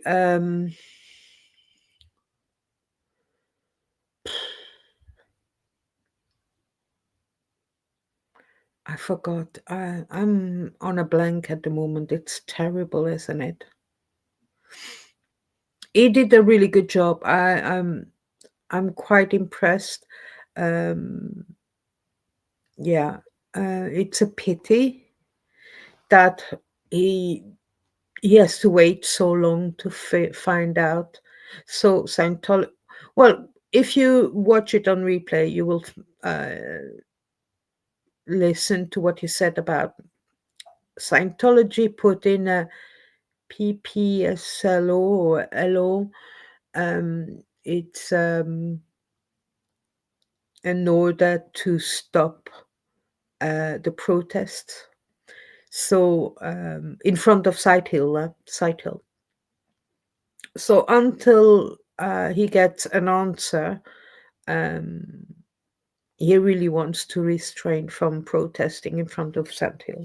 So hopefully he will get an answer in this summer, and hopefully they will not stop it.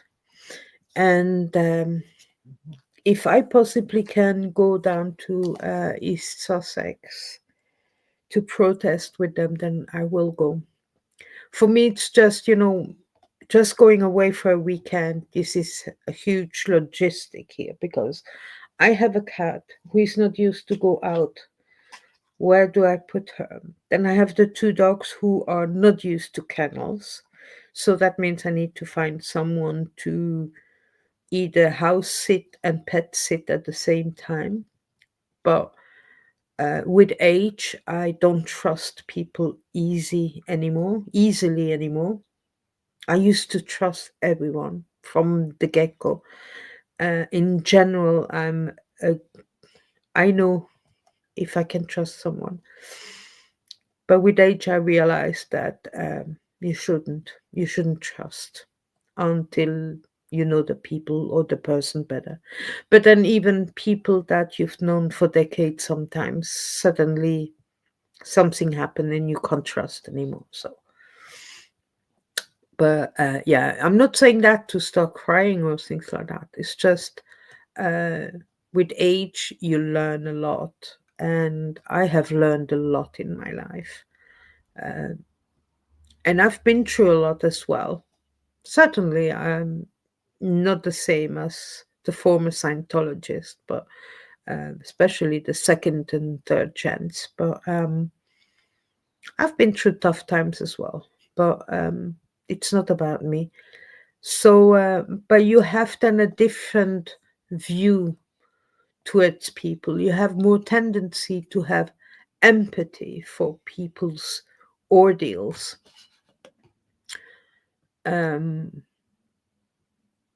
And there are some people in this community who have zero empathy for anyone, but they expect sympathy and empathy for them. It's a two-way street, right? I'm sorry, but PSPO, thank you. I know there were some P's in there. Public spaces protection order. Yeah, he said that, but sometimes for me, I hear it and then it's gone.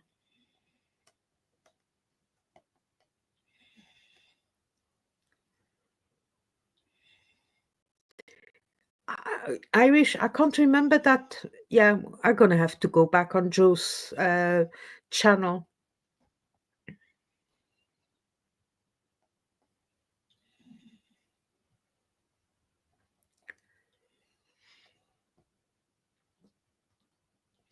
You have quite a few playlists, Joe.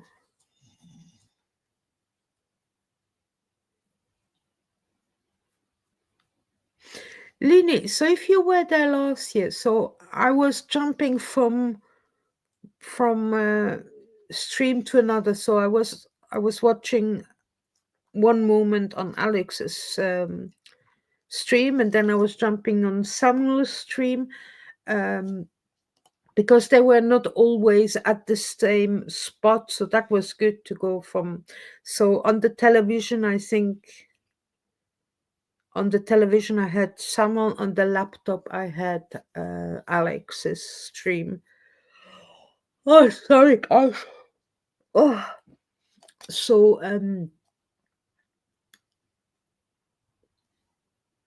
yeah, actually, you won't know if you were on. You probably I've seen you, but yeah, I would love to come. Um, but like I said, we'll have to wait and see if it goes through for Scientology, or if it doesn't go through. That means we can protest in front of Side Hill again. And for me, somehow it would be nice to be back down there. I mean, I lived in Surrey for many years, not even an hour away from East Grinstead. I was living in Woking. So if you have a card, it's not that far away.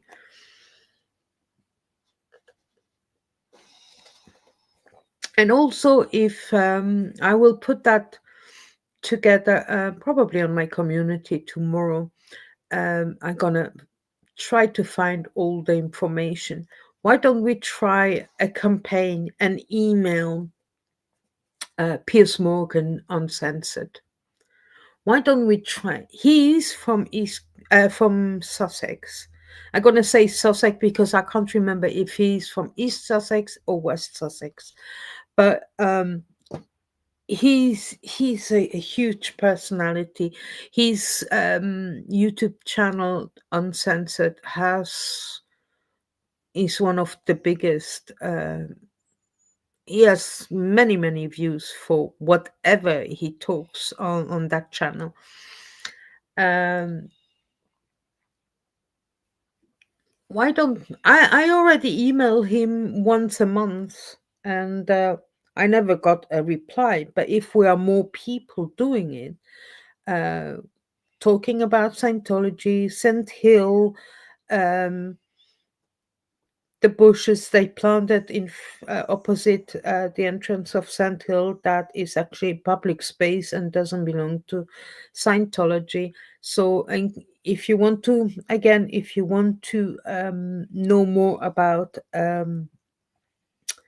this story, it's let me just go back to so that the live he did about that was not even a day ago. Scientology threatens council. That was very good. That's about that. So yes.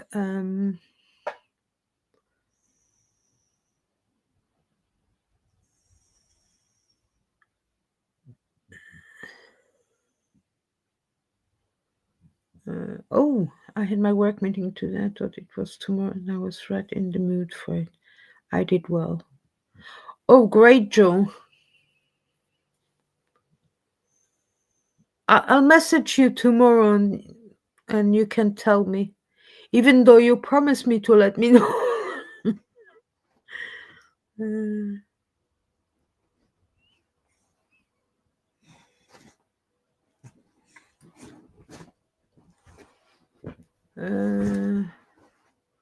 I'm trying to figure out.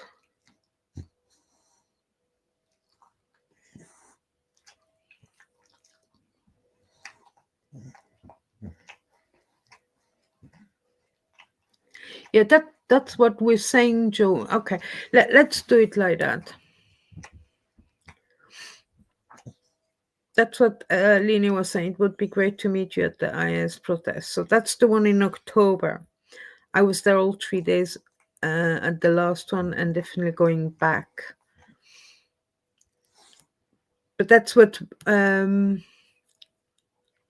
Alex was saying, is that last year Scientology put a PSPO in, so Public Spaces Protection Order. But then, and I don't know who is looking into it, but that's why the protest last year, if you guys have watched it, is you were also respectful, you were nice to each other, you were nice to the police. It was more that the security guys from Scientology, that I'm not saying they were bad, but they didn't smile, they were not really engaging towards you. They could have listened or whatever. I don't know if you guys remember when Samuel and Brad walked towards where the kitchen used to be. Samuel was explaining, the guy was following them as well. That was dangerous because Brad and Samuel was walking on the sidewalk, but the security guy was walking on the street. And this event was actually obstructing the traffic on that road. And that road is not very large. So I would say they more made a mess about all this than the protester, because you didn't do anything bad. You weren't loud. Once in a while you could shout something, but it was not shouting in an angry way. It was shouting to get your voice out there, right? Okay, so that's what I want to say.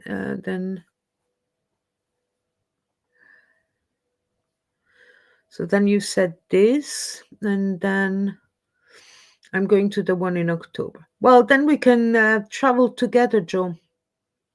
So what Alex was saying, until we don't have an answer, he's hoping in summer. But if up till October or up to the event, if there is no answer, the protest will not happen.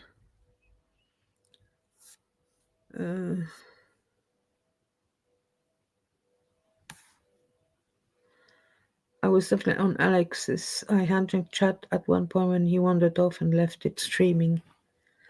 Ah, that was you. I'm gonna have to go back. I remember someone taking over for a little while, so I have to go back just to check. I'm a noisy cow.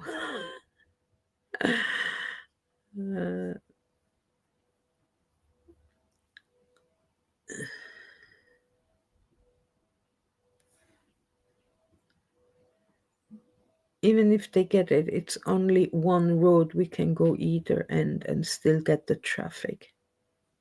Yeah.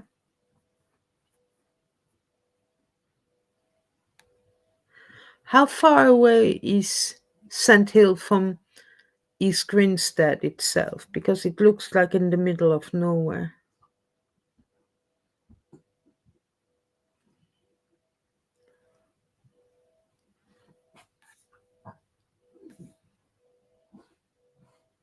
I thought it was tomorrow. What? What was tomorrow? I don't know. I didn't have time as I was talking to my mom, then eating. Then oh, I got it. Fine off. Got it. I got it.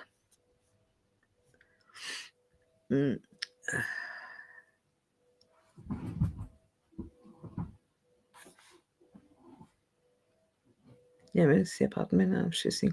Yeah, I haven't seen Mena in a long time in my chat. So, but I saw her name yesterday. But where? In which chat? Yesterday were crazy. I went to bed. It was I can't do that very often during the week. It's messing me up. I slept about 3 hours, not even. I have to get up early. I have to take the dog, feed the dogs, take them out, and then I jump on the bus to Edinburgh. Yeah, so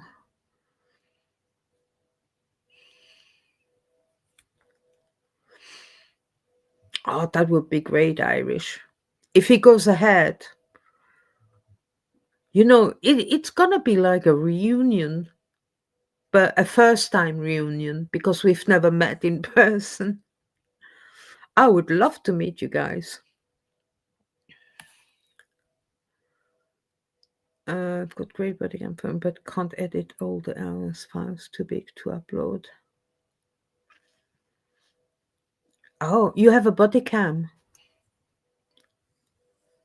Yeah, that might be an idea to have.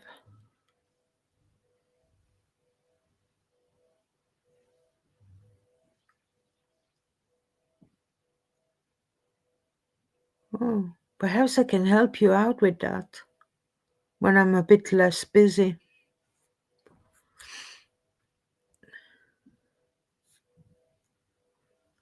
Yay! Well, guys, we're gonna have to wait at least until summertime, until Alex tells us it's gonna go ahead or not.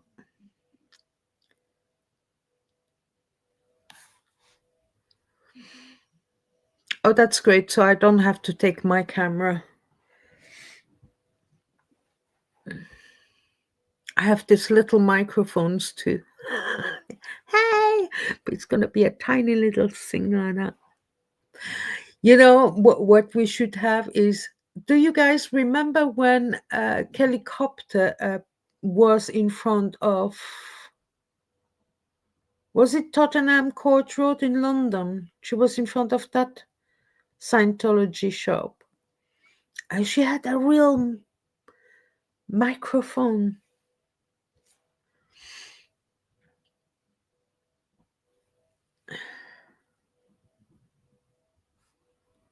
God, I'm missing Denmark.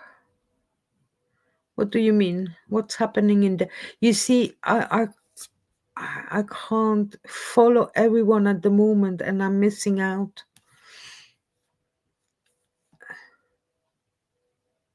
Yeah, I got that from above, Joe. Well, you said it went well, so let me know how it went in general. Not in general, but more in detail. I'm curious. We all got it. I think it has been removed, but I'm also on protest stream.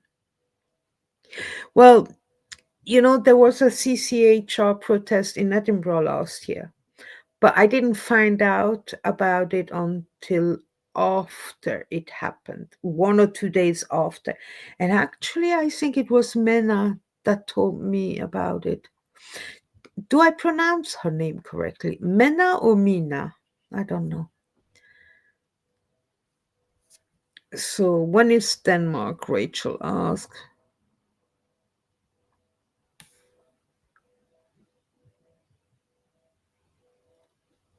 Okay. Who is in Nora's tonight? Miriam. I can't get Nora on, but yeah, okay. Fair enough. March,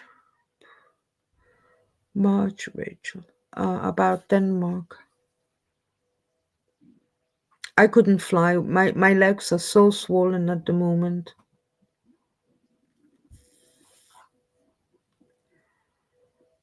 It's walking distance, 15 minutes ish. We walk from town and have a halfway break.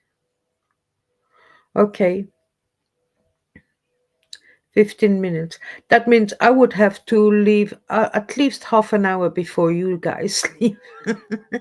I don't have long legs.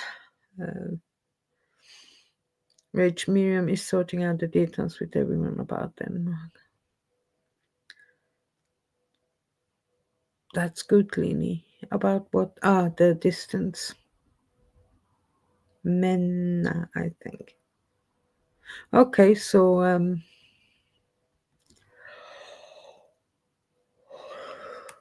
ugh,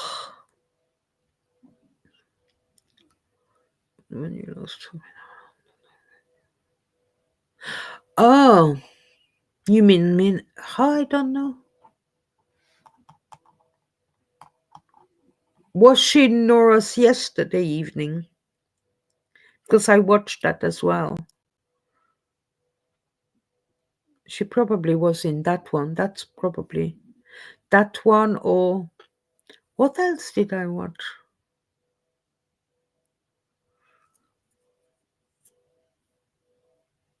Yeah, well,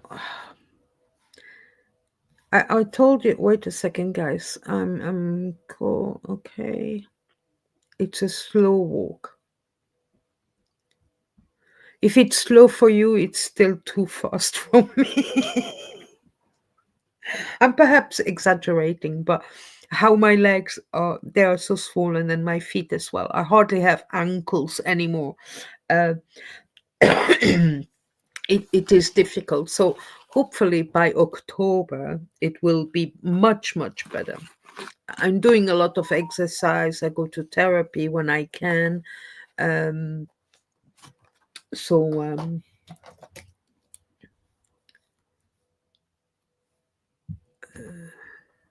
yes, last night. Well, tonight I didn't watch it because I was already live, I suppose. We will do little steps. Well, then we have to leave at least 2 hours beforehand. That's why I always say to people, you do your stuff, don't look after me, don't wait for me, because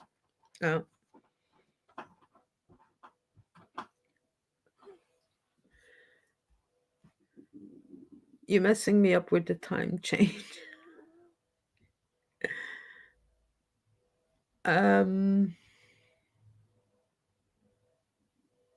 Is it the second or the third weekend we're changing? I think it's the third. Yeah, it's the third weekend of March. We change time to summertime because the third weekend it's around summer solstice. Is it summer solstice or one of the solstices anyway? Everyone is happy and have fun tonight. I forgot. Here's me thinking we could do piggyback races. Yeah, good luck with that, Irish. No one could take me on. I might be small, but I'm fat and I have a big ass. You wouldn't want to try that. You can try with Joe.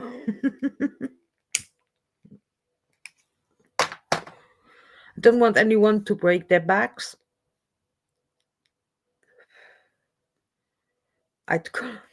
Well, you collapse under me. Yeah, you would. March is summertime. Oh, this is my birthday, the 30th of March. It's a Sunday, though. Oh, yeah, yeah, but that would be the fourth weekend. Let's see if my beautiful Galaxy phone is telling me. We'll take the calendar.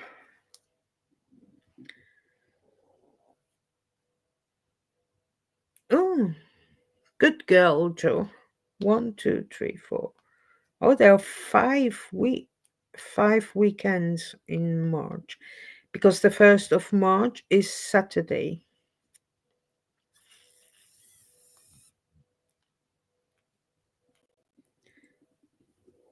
Oh, it's Mother's Day. It's Mother's Day as well, the 30th of March, guys. So for the UK, in Europe, Mother's Day is always in May. but it doesn't come up. You see, it doesn't show me. Okay, let's Google.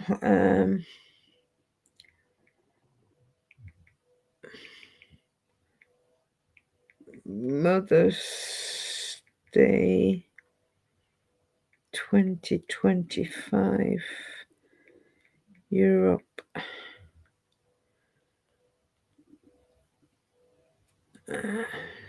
No, that's for the UK.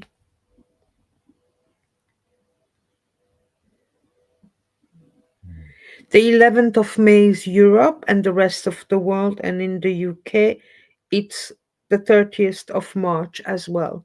So it's my birthday, it's daylight saving time change, and it's Mother's Day. What an exciting day it will be, huh?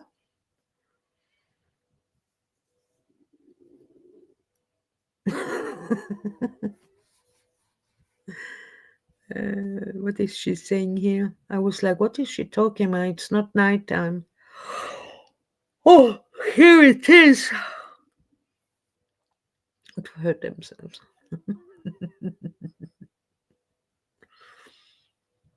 Oh. If I don't stay up to watch stuff on YouTube, then I have insomnia at the moment. So I'm constantly tired. I mean, when I say tired, I'm saying exhausted.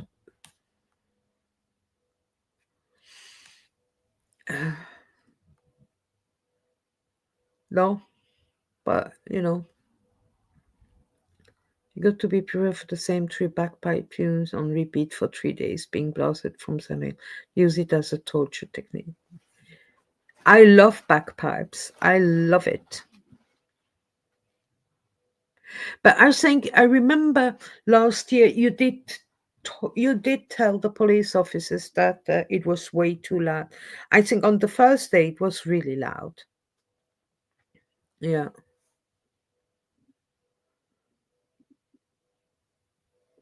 Oh, Rachel says the same.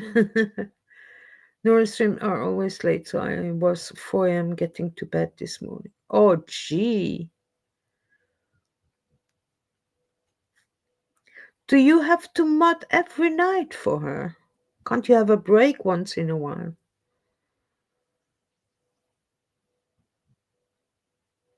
Yeah.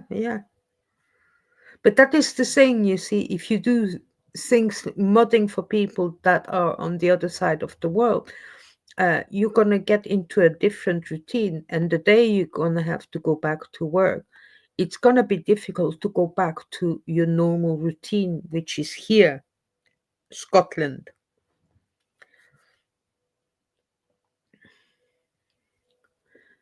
Oh my God, Lini, what did she say? Oh, the bagpipe stuff. Oh.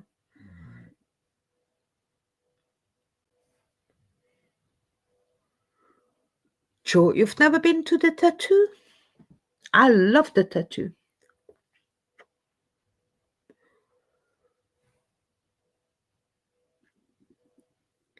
Yeah, I thought it was quite loud. But I think on the second day it wasn't that loud anymore. Well, we did finish at 2 and then mod video call till 3-ish.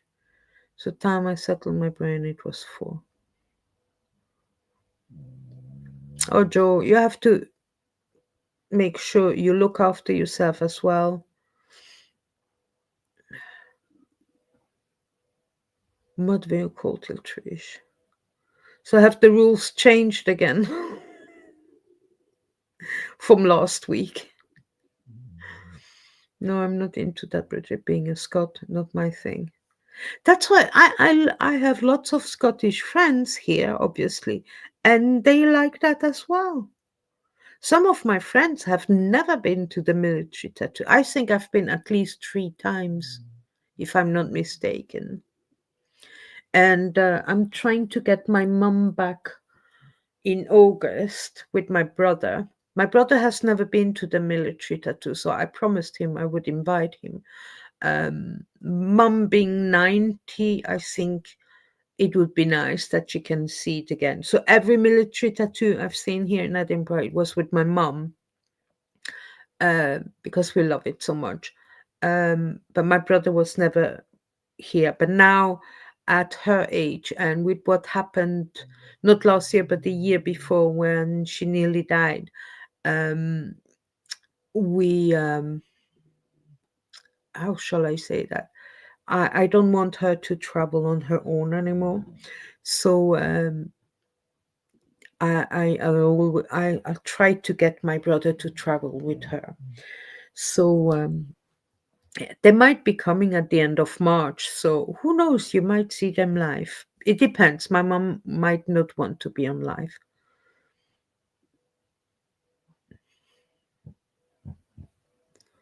Yeah. Look, Joe, if you can't be here for me, it's all right. I don't mind. I don't have enough people showing up to how you to needing many many how you say that, mods. But I always appreciate when I see your name, especially your new name. It's always nice to have you, honestly. But I know, well, my chat might be more of a holiday compared to Nora's, right? I don't know if I could mod there because it goes so fast.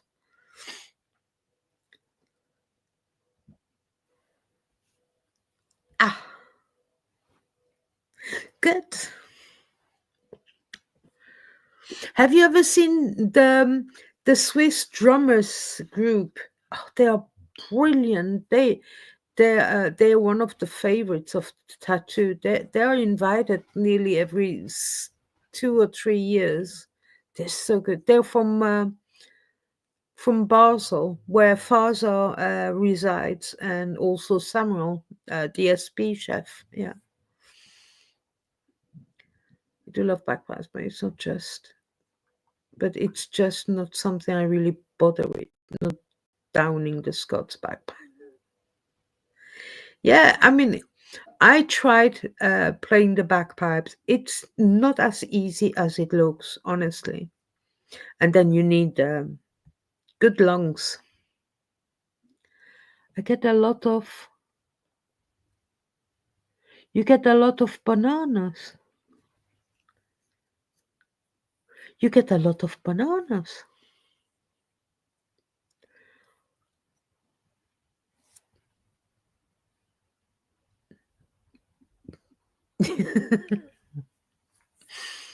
Well, at least there's no one who tells anyone off, right?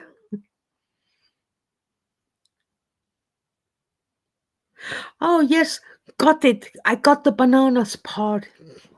You see how slow I am now?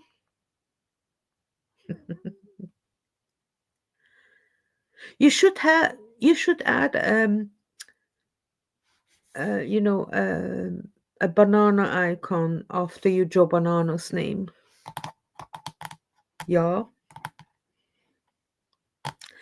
Okay, guys. I need a drink.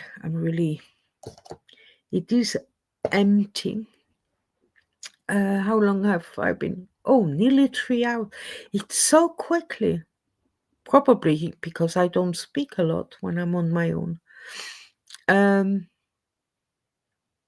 Well, before I started the live, I had to reprimand Baxter, but it went over his head. He looks at me like I'm talking a completely different language.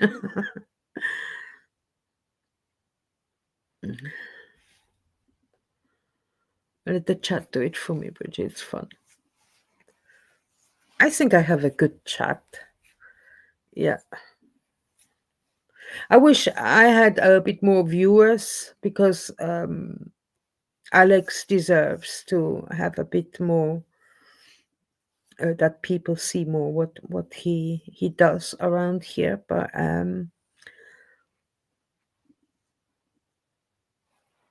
that's the way it is. Still, my grandma was world champion player back in. Today, my brother has it as he plays. Wow. You know, when there's the tattoo, you have at the very end, you have the lone piper on the top of the castle, right? And my ex-husband brother-in-law used to be that guy. Yeah. Her metal. Wow. Wow. Impressive. Yeah. Oh, wow. Wow.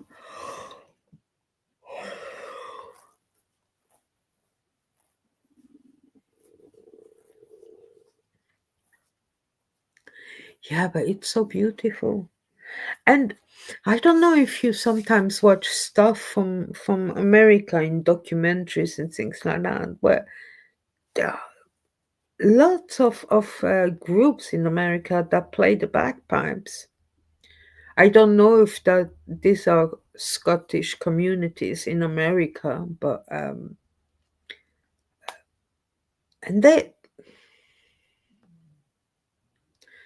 I can't remember which African country it is, but they do play bagpipes as well. Oh, no, it's not Ghana. I can't remember on top of my head. The Lone Piper always seduced me. Oh yeah, it's beautiful, right? It's oh yeah. In summertime, there's always one on Princess Street here in Edinburgh, especially during the tourist season. I'm not specifically saying August because there's the Fringe and the tattoo, but when it starts to be warmer and less rainy, and the tourists are flocking back into Edinburgh, then you quite often you see a bagpiper on Princess Street. Yeah, at the beginning of Princess Garden, at the corner there, where the bridge is to Waverley Bridge, the station is.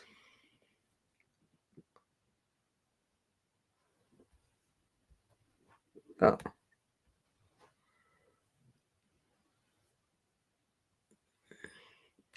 oh, it turns really sad now, Rachel.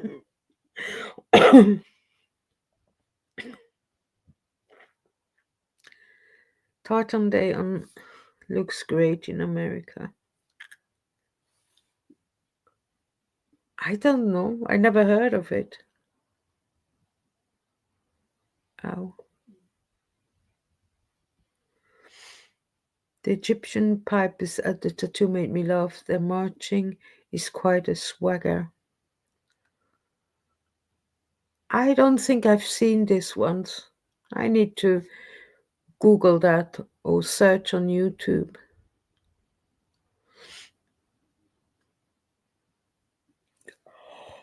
Oh, did you? Definitely have to check them out. I will. I Google everything. Come on. In the olden days, we had this. Uh, I'm not going to try to pronounce the word, but you know, these books where you could find most of the time answers to your questions.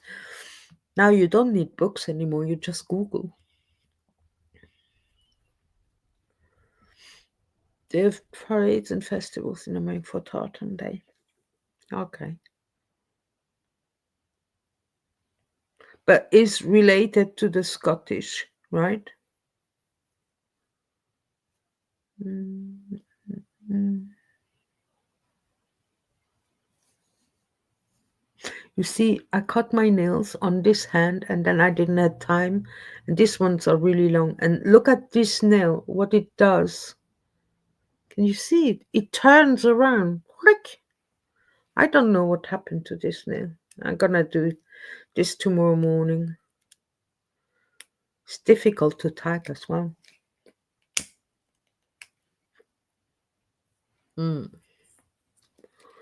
Okay, everyone, my lovelies. I think I'm gonna say et voila for today. Let's do another live Saturday, but a bit later on than when did I start it today? 8 o'clock. Oh, it's nearly 11. I haven't had dinner yet. No have the dogs. That means I have to feed them and take them out straight away. Yes, it was fun actually. I really love it, but if I wasn't so tired, I would stay on for another hour. But we will do again. No, you don't have to thank me. I thank you for showing up. You guys don't actually realize how much I appreciate you guys. And SP Crusader to joining me for the first time. I so appreciate it too. Just email me, Lini, and we'll see what we can. Perhaps you would fancy doing something with me on my channel, or I know you have a channel. I forgot what it was now. I will check the chat on Fluffer's live early on. I know it was you've written it there. I should have written it down, but yeah, I had a first job interview, so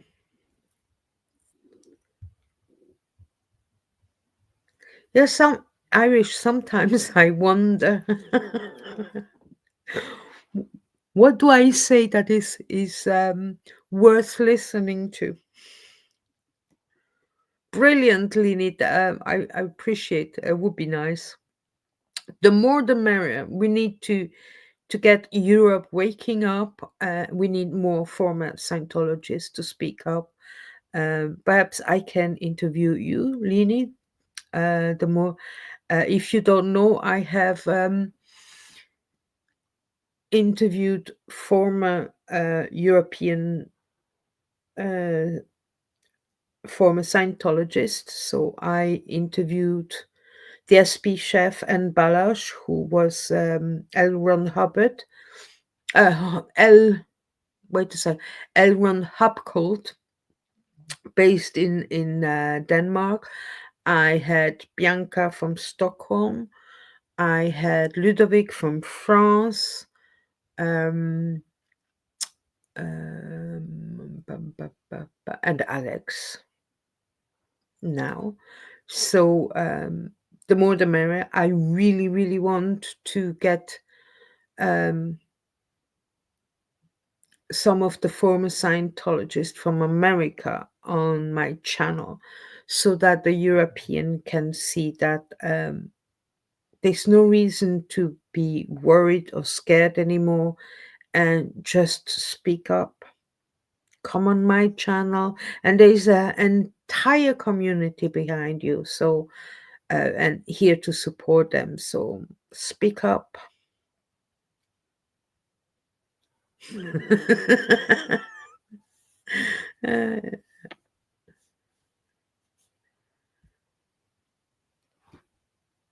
Or both. Well, I do the talking, you do the typing and chatting. You're doing the typing in the chat. Yes, definitively. And if the protest, why don't we try to do something before, during summertime? I don't know.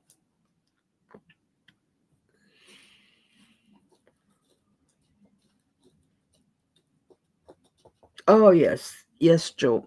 We really need to.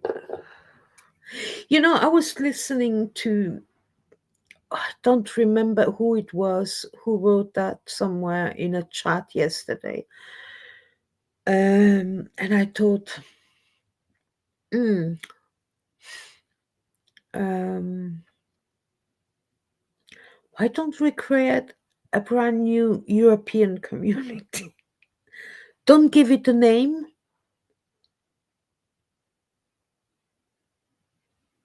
Oh, I perhaps live in my clouds and believe in everyone's niceness. Oh, don't worry, me too. I overthink everything, if not only silly things, but yeah. Oh, and her story was quite. I was so worried I was gonna upset her. She's so nice. Yeah, I need to check up on her, and as well with Samuel. He's on a break at the moment from YouTube. I need to check on up on him. You do the same, Irish. Oh, so we are three overthinking the silliest things. What did I want to say? Who else is taking? Oh yeah, and yeah, Balash. He actually completely removed his channel, so that was a bit upsetting for me because I got to know him a little bit. I really liked him, and but I saw him in Fluff's chat today with a new name. So with his name actually. So perhaps we're gonna see a little bit more of him. I will message him. And SBS Crusader and me, she says, and me too. So we're all overthinking everything. Ah, oh, excuse me. Did I wake you up? Oh, what a bad mother I am. Oh, yes. I need to just. Voila. The cat sleeps on this side, Bonnie on this side, and I'm sandwiched in between. Yes. Okay, guys. Oh, wait. Every time I say okay, someone comes back. Should meet up and we have the Irish too. It was getting big and big. Be great if we had a group chat. Brilliant. Yes. You know what? As I'm paying Snapchat, what am I talking about? Streamyard. Streamyard has three things you can do. You can do going live, record a video, and webinar. Now, we're not doing a webinar, but it's not, well, you can record it if you want, but we could do this because we then Zoom, you get it 1 hour for free. The same with Messenger, it's 1 hour and then you have to restart it again. Oh no, Messenger, no, that's not true. But it's flaky. Messenger is flaky as soon as there are more people. So I could create a webinar on my StreamYard and we can talk as much as we want because it's not limited because I'm paying for it. So let me know if I should set this up. Uh, Send me your email address or send me an email and then I have your email address. And if I miss someone, and then we'll figure out a day or an evening or an afternoon over the weekend and create this and have a chat together. That would be brilliant. I love the idea. Yeah, absolutely. Yeah. So there are more Scottish ones and Irish ones as well.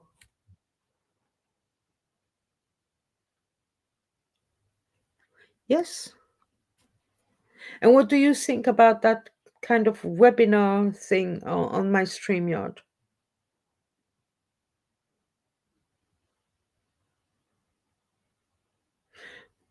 We also could do it on, no, Google Chat is 1 hour. It's just 1 hour as well.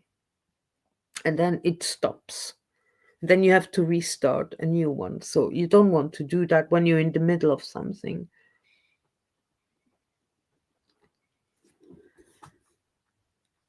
Yeah, and close by that really wanted to meet.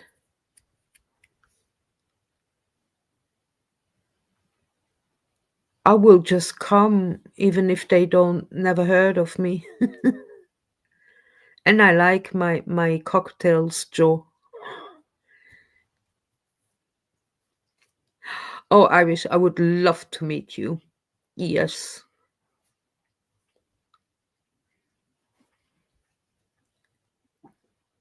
Look, Joe was crowned the chat royalty in Fluffers chat.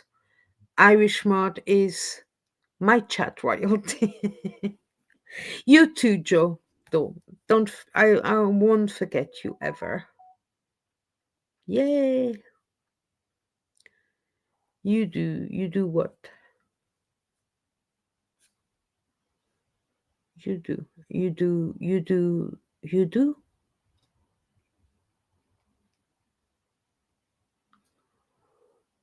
And Kirby's. Oh, Kirby's mom is in Scotland.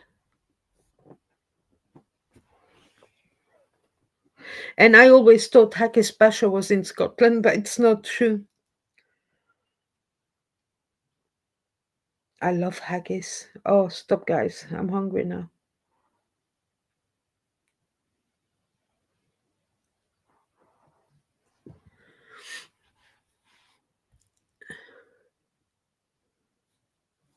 What was that?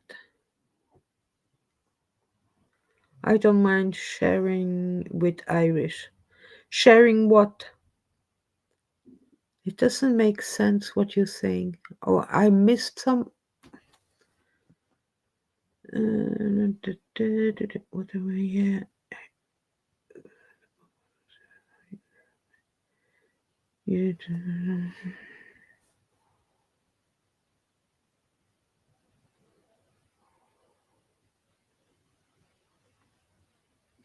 Ah, what you mean with sharing? I got it. I got it, Joe. I got it. Yeah, you both chat royalties. Yeah, that would be great. Look, Joe, let me know in FB Messenger when you have done your post on your community, and then I will share it on my community, and we'll see who is interested.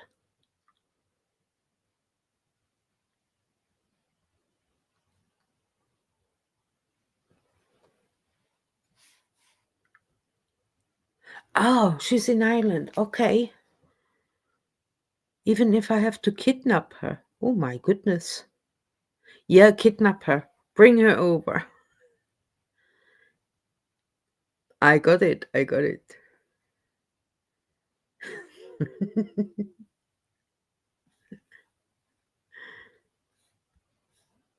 Yeah. And what do you think about the webinar on StreamYard to do the chat?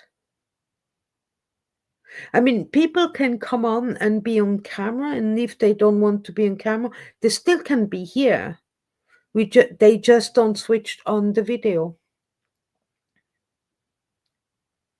You already know my ugly mug, so who cares? But if there are people who want to join but they don't want to be seen, it's okay. They can join, but they just switch off the camera. I don't know. Can you do that on your side? Yeah, you can. You can.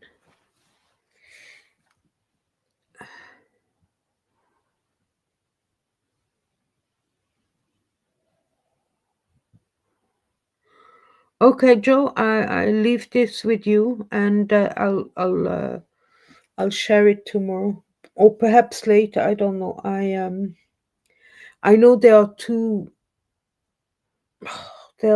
lives I want to watch on replay.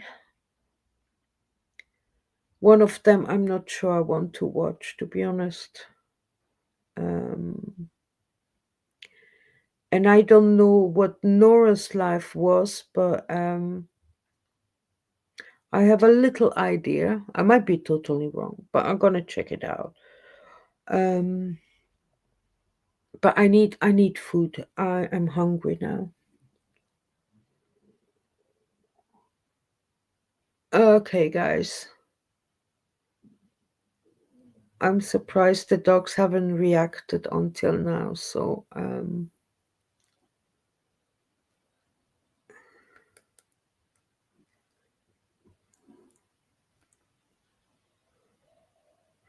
I don't know. I'm looking at the chat and I don't know what I'm expecting. I'm so stupid sometimes.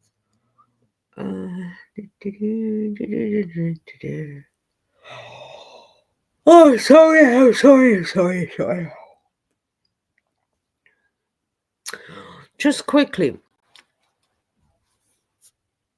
do you think my screen here would you prefer, would it look better? I'm trying to figure out where it was.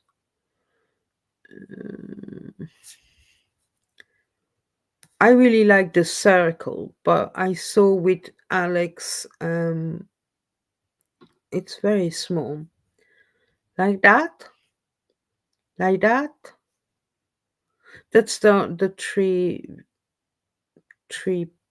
uh things.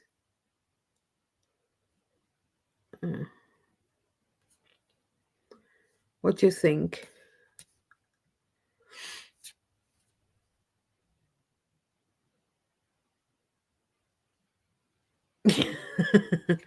Oh, don't worry. They had quite a few unexpected treats before I went live, so they're not starving. My dogs do not starve. Mm. But I can't. The problem is because of Baxter. Poor Baxter. I'm always using you as the issue, but Baxter, from since he was born, he has an issue. As soon as he eats, right, it goes through his body straight away, and he doesn't give a toss where he is.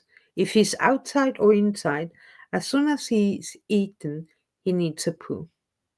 So if we're not outside, he's gonna do it here. So I don't like that. So that's why feeding, leash, and we out, so that he can do it outside and not inside. Because when it's inside, I have to clean. Irish says, I like the circle. I like the circle because not a lot of people are using the circle. I just felt like it was quite small somehow. I will continue with the circle for now, and then we will see. Oh, Yolanda is back. Or have you never left?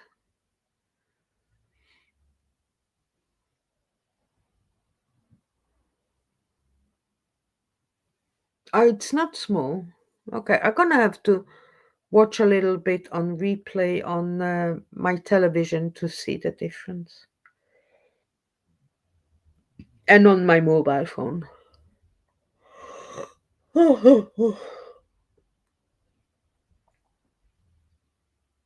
Yeah, so I think I've said.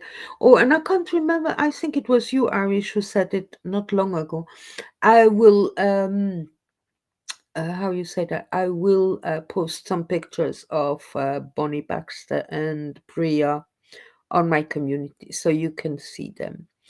And yeah, now I really have to go. I am.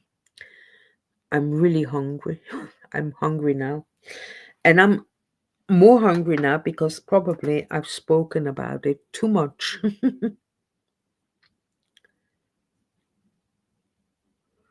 Okay, my lovelies. I really enjoyed that. Like I said, I'll do a live on Saturday, perhaps 9:30-ish. Um, we can talk about anything and everything. If you want to jump on, let me know. I will share the link. Like I said, you can come on. Um, Switch off the camera if you don't want to be seen. It would be nice. That would be something different. Or we could do a panel and discuss something specific about Scientology, about anything. What do you think?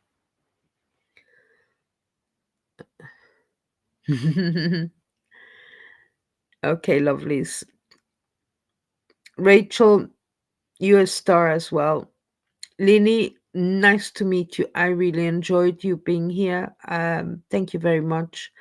Yolanda, as always, thank you very much for joining again. And I'm sorry, but I have to go. And I'm thirsty too. Now I'm starting to. Okay, everyone, I wish you a good evening, a good night, a good morning, a good rest of the day, wherever you are in the world. And wait a sec. Every time I want to do this, it's not working.